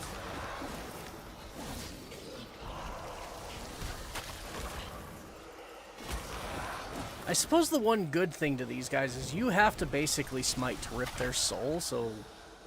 Is it a guaranteed smite? I don't know. It does seem like whenever I do that, my powers recharge just a wee bit faster. It's maybe not as fast as getting a true smite, but it still seems like it goes just a wee bit faster.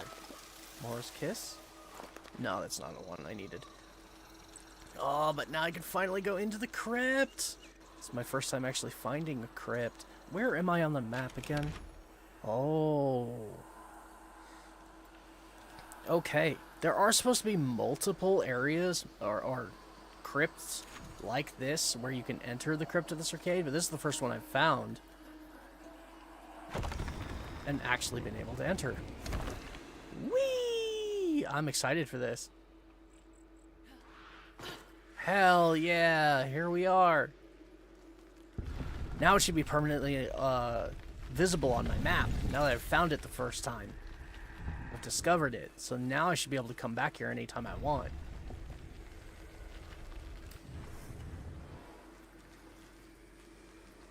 I love that. I love it a lot. Oh, and these pots are giving me scrap iron. Oh, you're so nice. That looks like a button.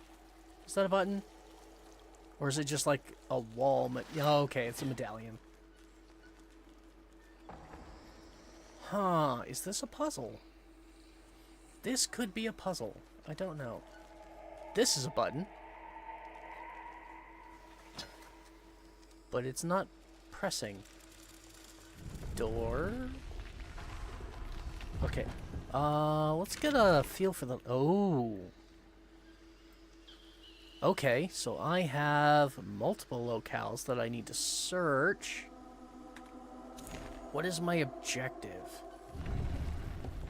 How do I get that to appear? Hello, spiral staircase. Where do you go? Okay, I'm going to waste a lot of time in here. This is my first time in here. I want to explore everything. I'm sorry. I mean, if enough people yell at me in chat to just get on with it, then I might just go ahead and ignore this, but I really want to explore because I've never been in here before. This is the wrong weapon to be smashing pots. I want Estelle back. But Estelle is not courage attuned. Ooh, but I could reforge it. But that's only if I have a blessed joinery that will attune it, that will change the attunement to courage. Which is a problem. Okay. Looks like that's as far as this goes. So, that's it for the spiral staircase. There's something this way.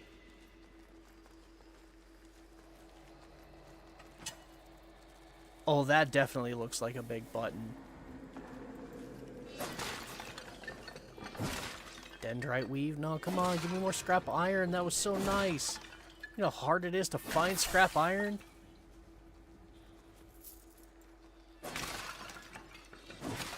Yeah, I need Estelle. If I'm going to be smashing pots and breaking boxes, I need Estelle. Let's do that. Let's go switch my weapon really quick. My secondary.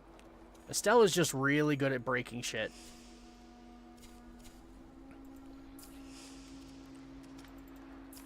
And who knows, maybe the Odiac will be too. But I haven't gotten the Odiac yet, so I don't know. But Estelle is just... No.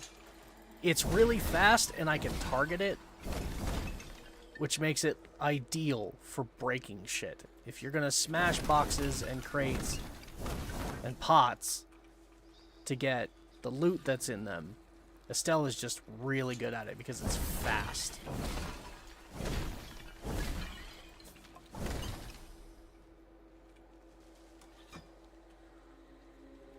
Oh, what is this?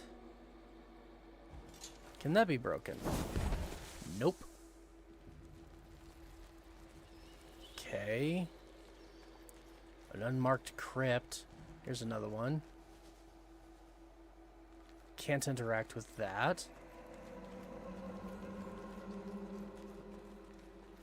Okay. Is that all this is? Is just kind of visual. Oh, maybe I have to come... okay. So, maybe this is one of those where... you get access to the loot room right away. It's right in the front, and that's how you'll leave. But in order to access that loot, you gotta unlock the rest of the dungeon. There's like switches or something you gotta throw somewhere else, and then you gotta come back. Kind of like some of the crypts in Elden Ring were designed, where you had to go through an elaborate bunch of stuff to throw a switch to open a door back at the beginning of the crypt to actually get into the boss fight. Elden Ring was so fun. Maybe I should play that again.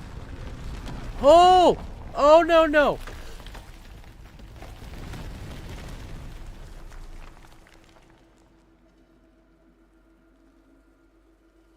Who the hell thought it was okay to go all Indiana Jones up in this bitch?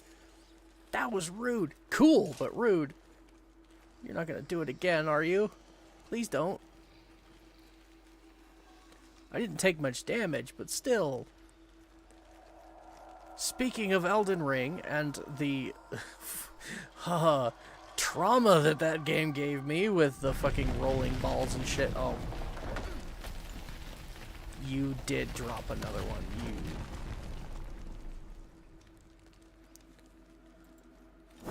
I mean, on the plus side, that does kind of eliminate that as a potential direction I can go.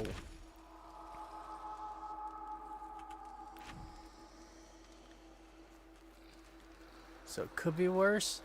What are you? Please tell me I can...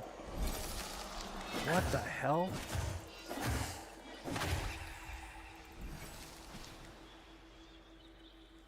Okay, I don't know what the hell that enemy was. Died pretty quick though, so I won't complain. He was cool looking. Like spectral in nature. Right. Yeah, okay, let's go this way. Can I interact with that at all?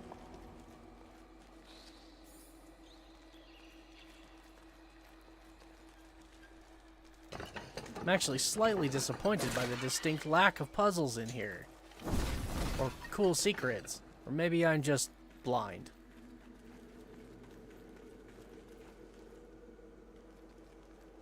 That's a song, isn't it? Maybe I'm just blind. No, I'm not going to start singing. Sorry. Sorry, nope, nope. I will not subject you to that torture. Okay. It is a good song, though. Alright, I think I want to go this way, because I have a feeling that direction loops around... oh. Is this even a direction I can... it's not. Okay. It's just the statue again. I was not aware that's where I was. Excuse me?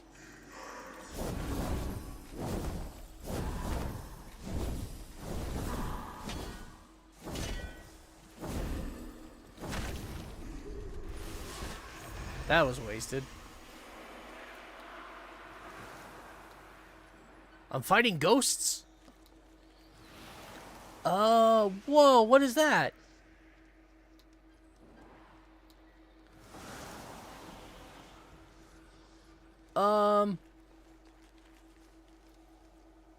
Praise the sun?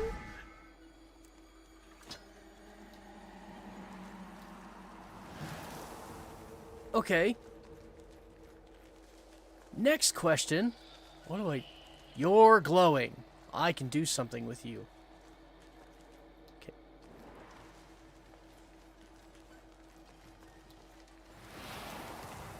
What exactly do I do with the glowy rune on the wall? Oh!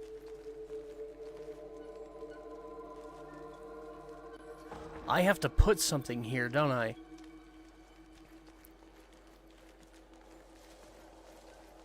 Unless... Can I push the statue from behind?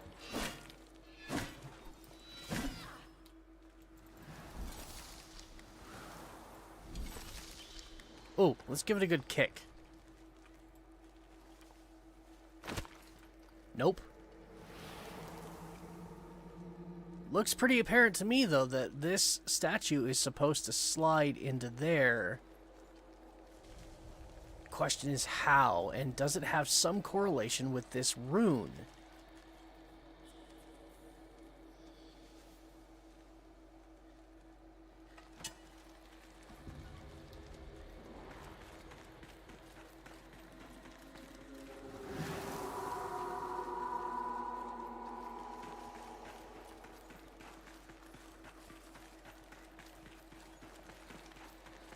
Alright, I'm gonna look around a bit and see if I can find something else that might actually go with... Ow, you guys suck. Hey!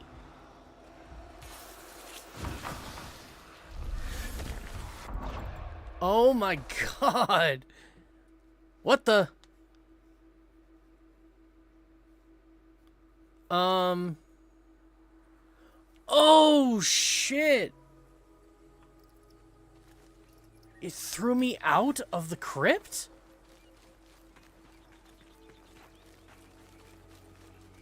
So there's no respawning in the crypt.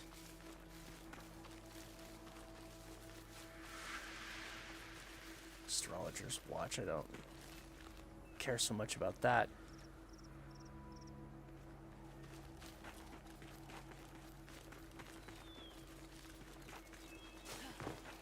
Where the hell did it put me? Oh, I'm so far away. Oh my god, am I far away.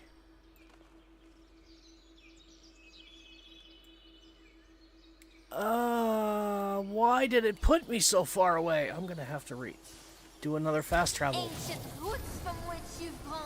Why the hell did it put me so far away? Take us home.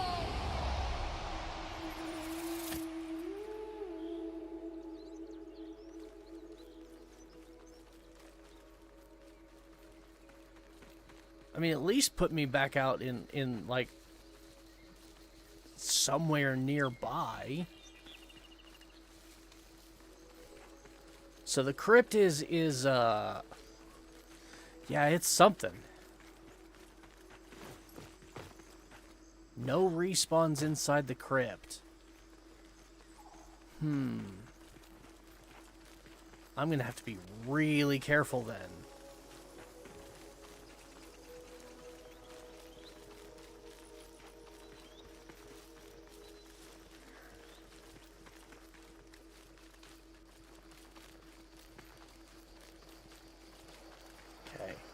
The enemies outside, they've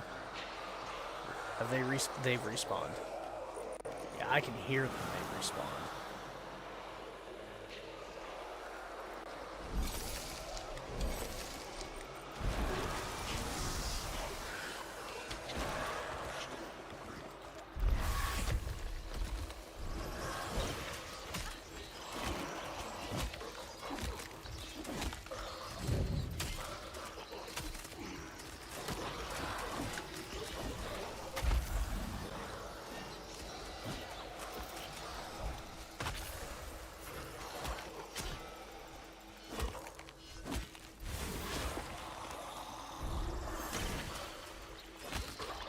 Come on.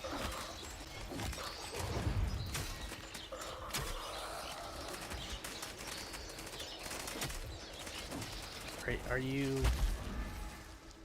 Okay. It didn't look like it was, soul stripped. I guess that's what I'm gonna call that. It didn't look soul stripped. Okay, gotta open it again. I get the feeling everything's gonna have reset, right? Not just the enemies, but like the puzzle itself that I was trying to work on. Okay, spiral staircase.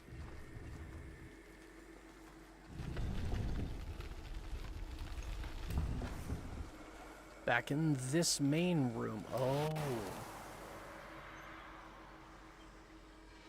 Reclaim the histories of the grave. Alright. Once again. Oh.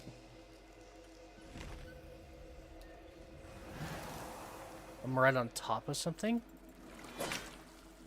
What is that?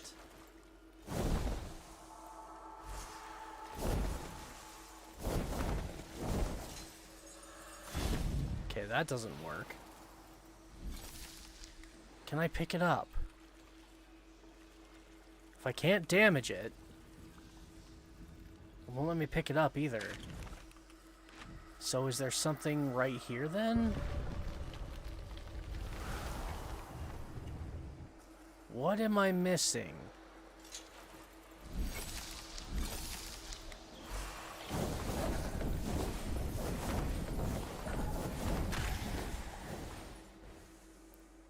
There's more than one of those in there.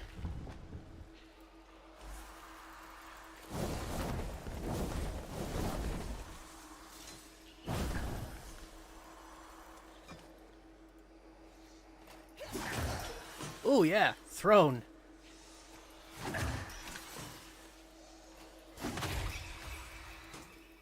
Oh, that was much safer. Alright. Here's another one. I'm still in that first circle.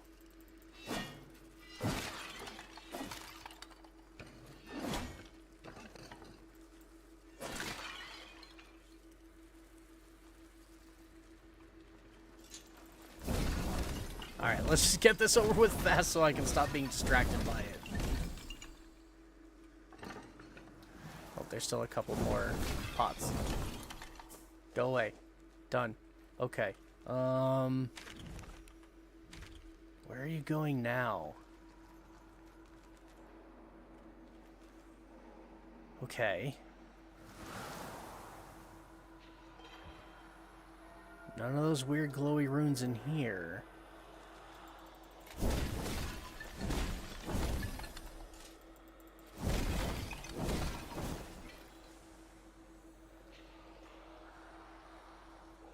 Can I pick this up? No. I hear spirits.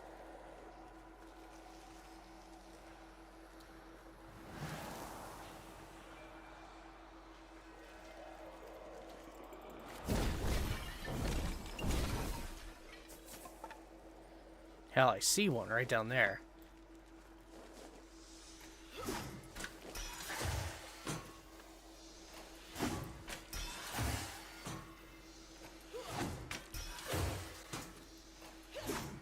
Come on, hit it. There we go. Gotcha, bitch.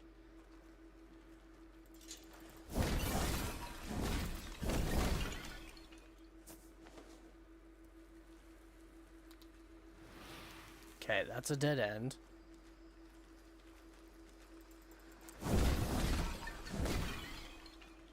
What's the map say about that? Oh, that's a secret passage. There's a room back there. And if I keep going this way, hello. There's that symbol again.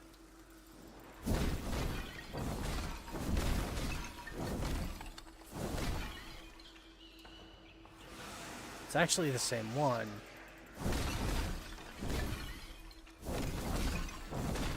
But I don't know what to do with it. That's the problem. Let's see. Yeah, that keeps going forward. I don't want to go that way yet. I still have this one to solve back here. Towards the front. Gotten kind of far away. Press this down. Hoping that opens this. Yeah. There might be some good loot in here. There's another button.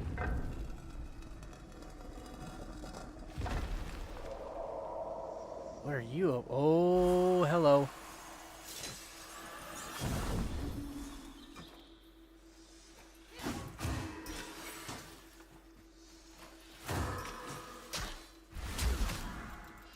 No, no, no, no, no, no, no, no.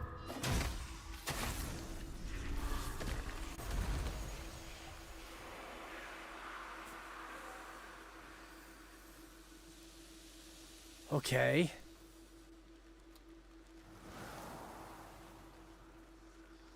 Where did he spawn from? Or more importantly, what did that extra button do?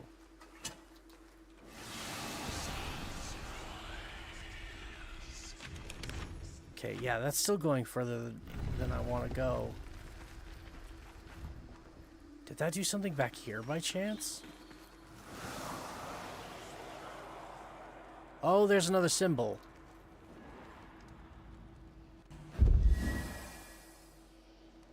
Okay.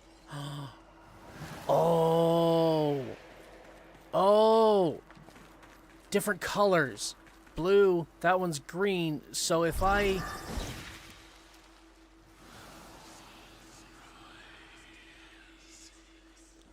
No, that didn't do anything.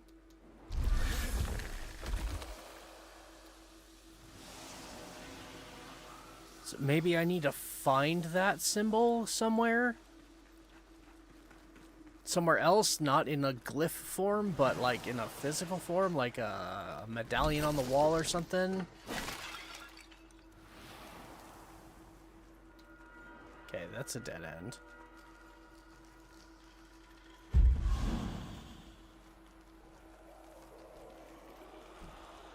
Where did I come in? Oh.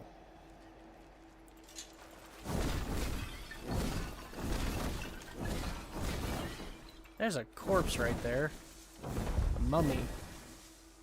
No, attacking it did not spawn a spirit. Alright. So here's another room.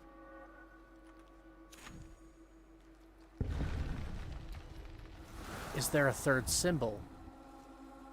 A red one. Ooh. I can open this.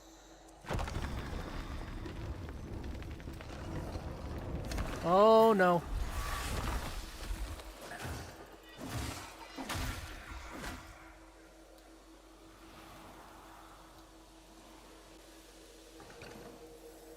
Okay. Did that do something for me? Other than spawn an enemy?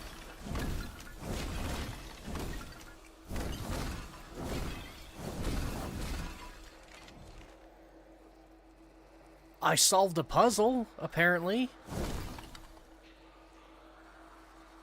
The symbol that was over this area is now gone.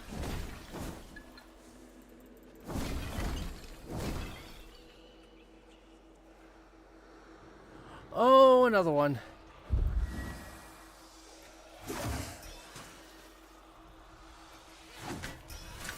Yeah, we're gonna fight you from a distance.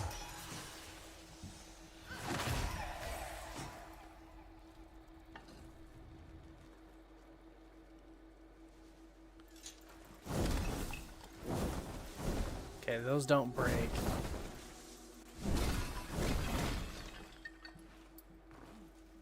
So whatever we had to do in here, we've done. And that's now a dead end.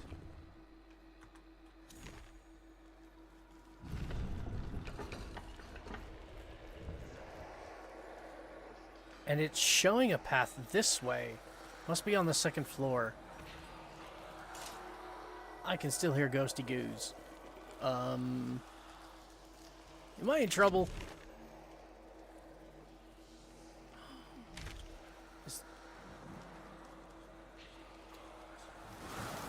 Oh.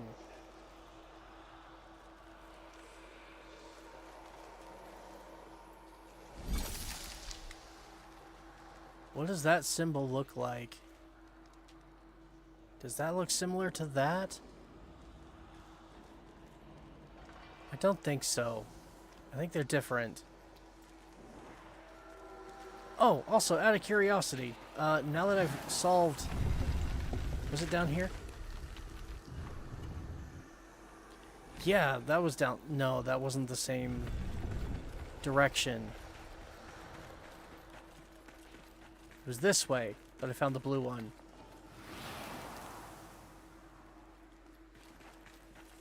Yeah, it's still there.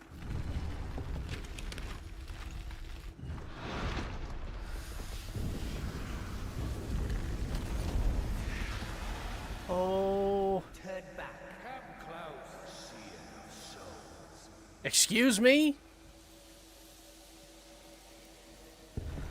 Someone talking to me?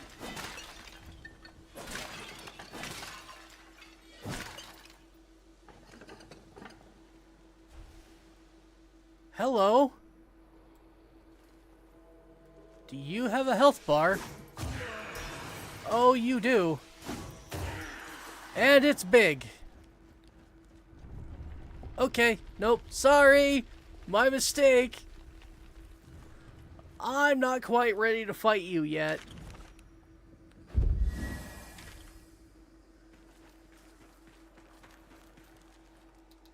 says there's a hallway this way. But that's very clearly blocked off. Okay. So maybe that just means that there is actually nothing there. I'm going to go back to the beginning area and see if I can figure out the puzzle for that circle. And then we'll go back and tackle whatever the hell that motherfucker was. Because, oh my god.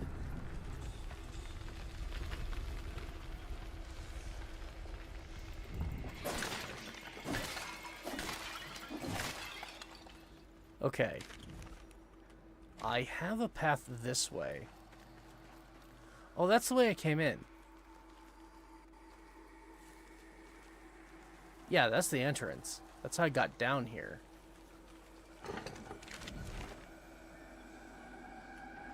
So... maybe what I'm looking for is up? I don't know.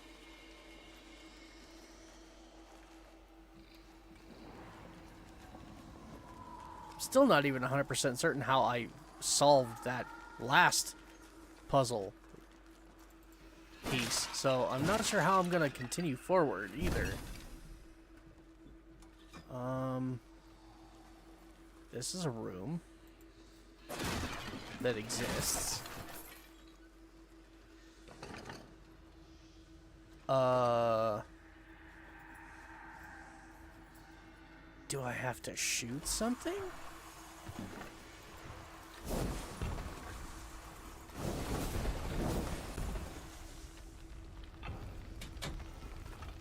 That's glowing now.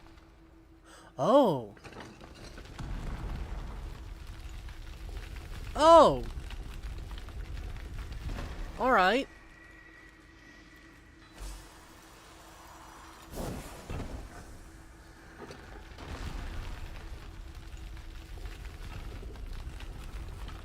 Oh, come on. Really? I hit jump and instead just fell down. I hate it when that happens.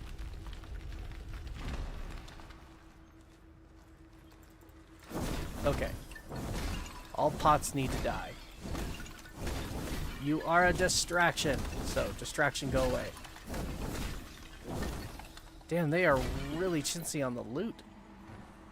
Nah, screw it. We'll leave those two alone. Okay, shoot you again.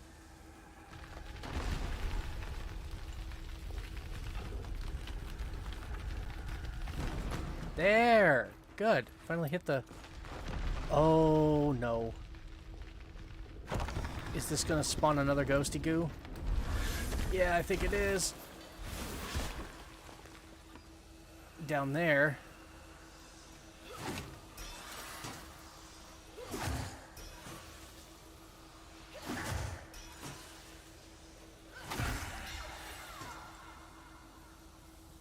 Okay. So now that one should be gone too, right? Yeah, okay. Still not sure what this button's all about. And is that just a blocked off dead end? Yeah, it is. Is it just me, or does it sound like I'm being followed by something? Yeah, oh yeah, oh yeah, hi.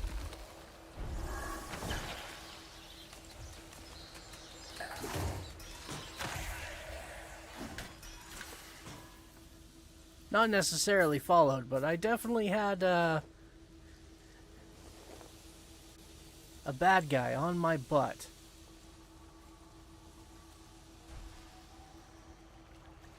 I feel like these mean something.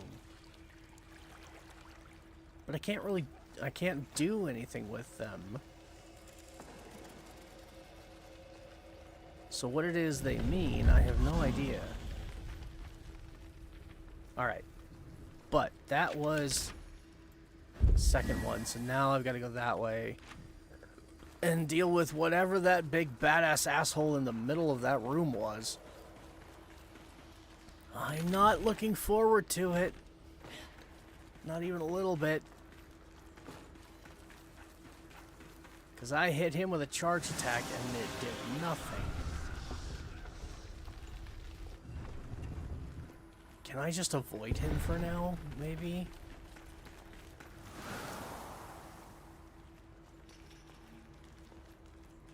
Why is that glowing?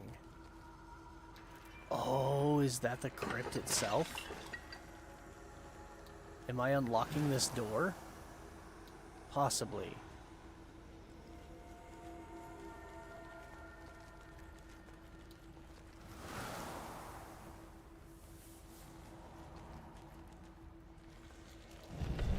Where am I? Alright, let's check this out. Oh, it's another one of these rooms. Okay. But I can't interact with any of the crypts in this one. A lot of pots to smash, though. Don't really care. Alright. What is... Okay, that was, I think, the door. The one I was talking about. I think we have to open. Question is, how do I open it? I don't know. I know there's some interaction with your spirit mode. Other than those... Well, those symbols have something to do with the way you open... Oh my god, is that him? Is that the big badass that I'm trying to avoid? Standing directly in front of... Oh, fuck, yes it is.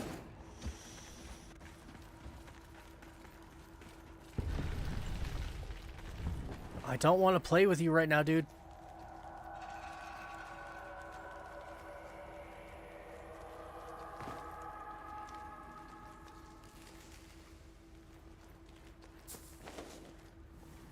Oh, he's not leaving that spot, though. And that's the way I have to go. I really don't want to play with him yet.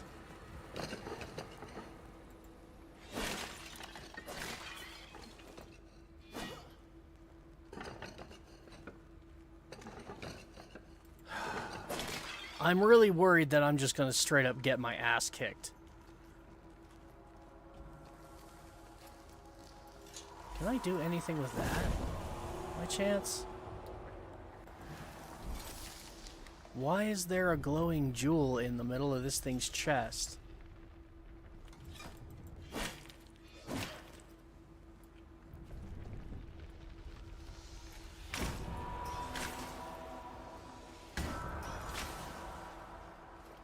If I'm hitting it, it's not doing anything.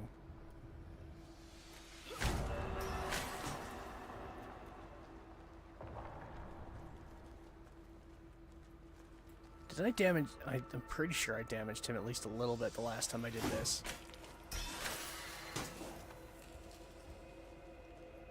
Oh, he looks angry. I don't suppose I can just long range this shit. Oh god. That didn't do anything. I froze him.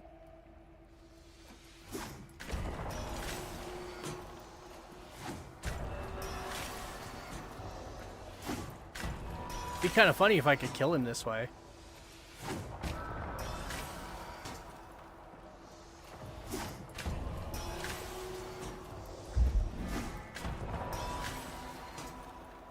I want to cast my birds and see if they can actually hit him. No, I think I'm too far away. Damn it. But he's not moving from that spot. That's a problem. And this is another button.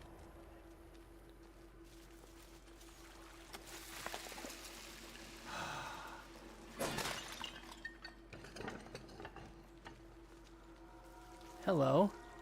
Another one of those weird blue gems, like the one in the statue's sword.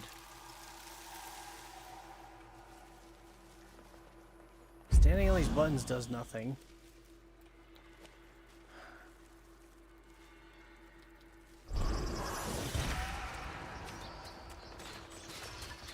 Okay. Oh, he's actually taking a good amount of damage from that. Oh, this fight might not be as hard as I thought. Oh, nice. Rise will he in Phantoms 3 of Yotar claim but steeped in greed. Crypt be crippled, binds be cleft, where magics wink, lay each last to rest.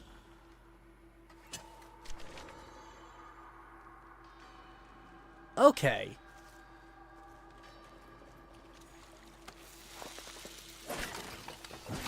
That actually told me a lot. Oh, big statues. Whoa.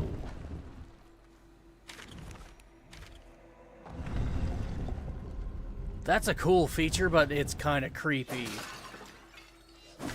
I mean, I am in a crypt after all.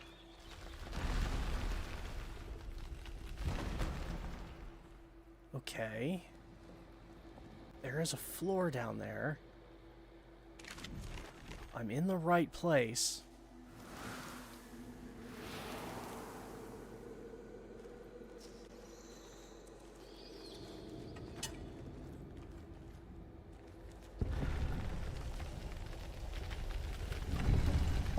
That's a staircase up.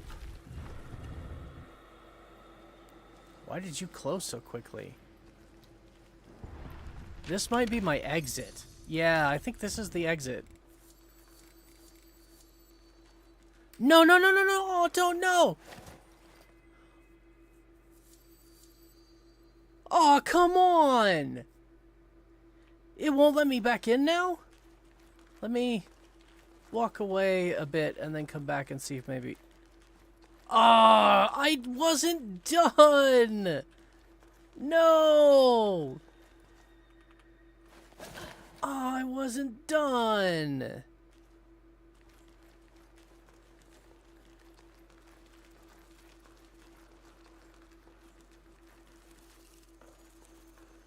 Oh, wait, no, there's still a chance, I think.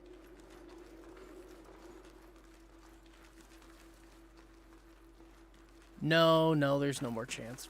Damn it! This isn't like the other underground areas where if you leave and then go back, that door might actually close and let you in. Damn it! So where did it put me out at?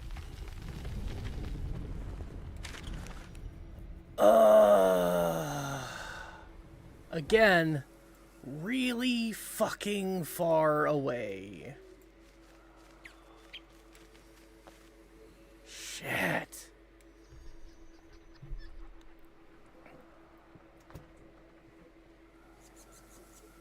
Like, ridiculously far away. I'm pretty much on the other side of the map.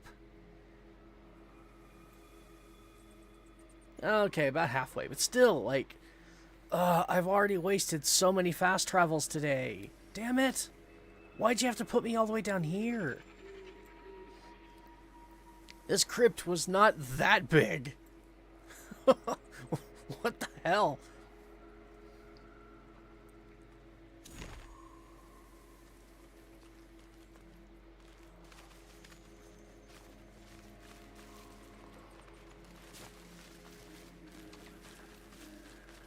I'm gonna put me outside a fort.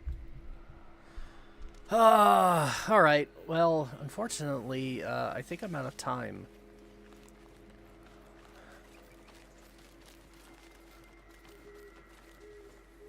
Like, I want to go back in and do that again and finish it. And I still have so much faction grinding to do to get to the Oshelda Pact. So that we can do more with prisms. But my girlfriend's now home from work, and I've been streaming for nearly 4 hours, which is typically my time limit. Sadly. So unfortunately, I think I'm going to have to call that quits for today, and we'll have to pick this up next week. I'm going to try and do some more on my own in the meantime, so maybe I can make a little bit more progress, at least as far as the faction rep grind is concerned, because that's got to be boring to watch, right? Just doing faction rep grinding all the time. That's all I ever seem to do, because that's all there is for me to do at the moment. So I'm going to try and do some more of that on my own. But yeah, we'll pick up with this experimenting of mine next week, and maybe we'll try the crypt again, because I want to know. I want to know what happens when you solve the puzzle. I want the loot, damn it.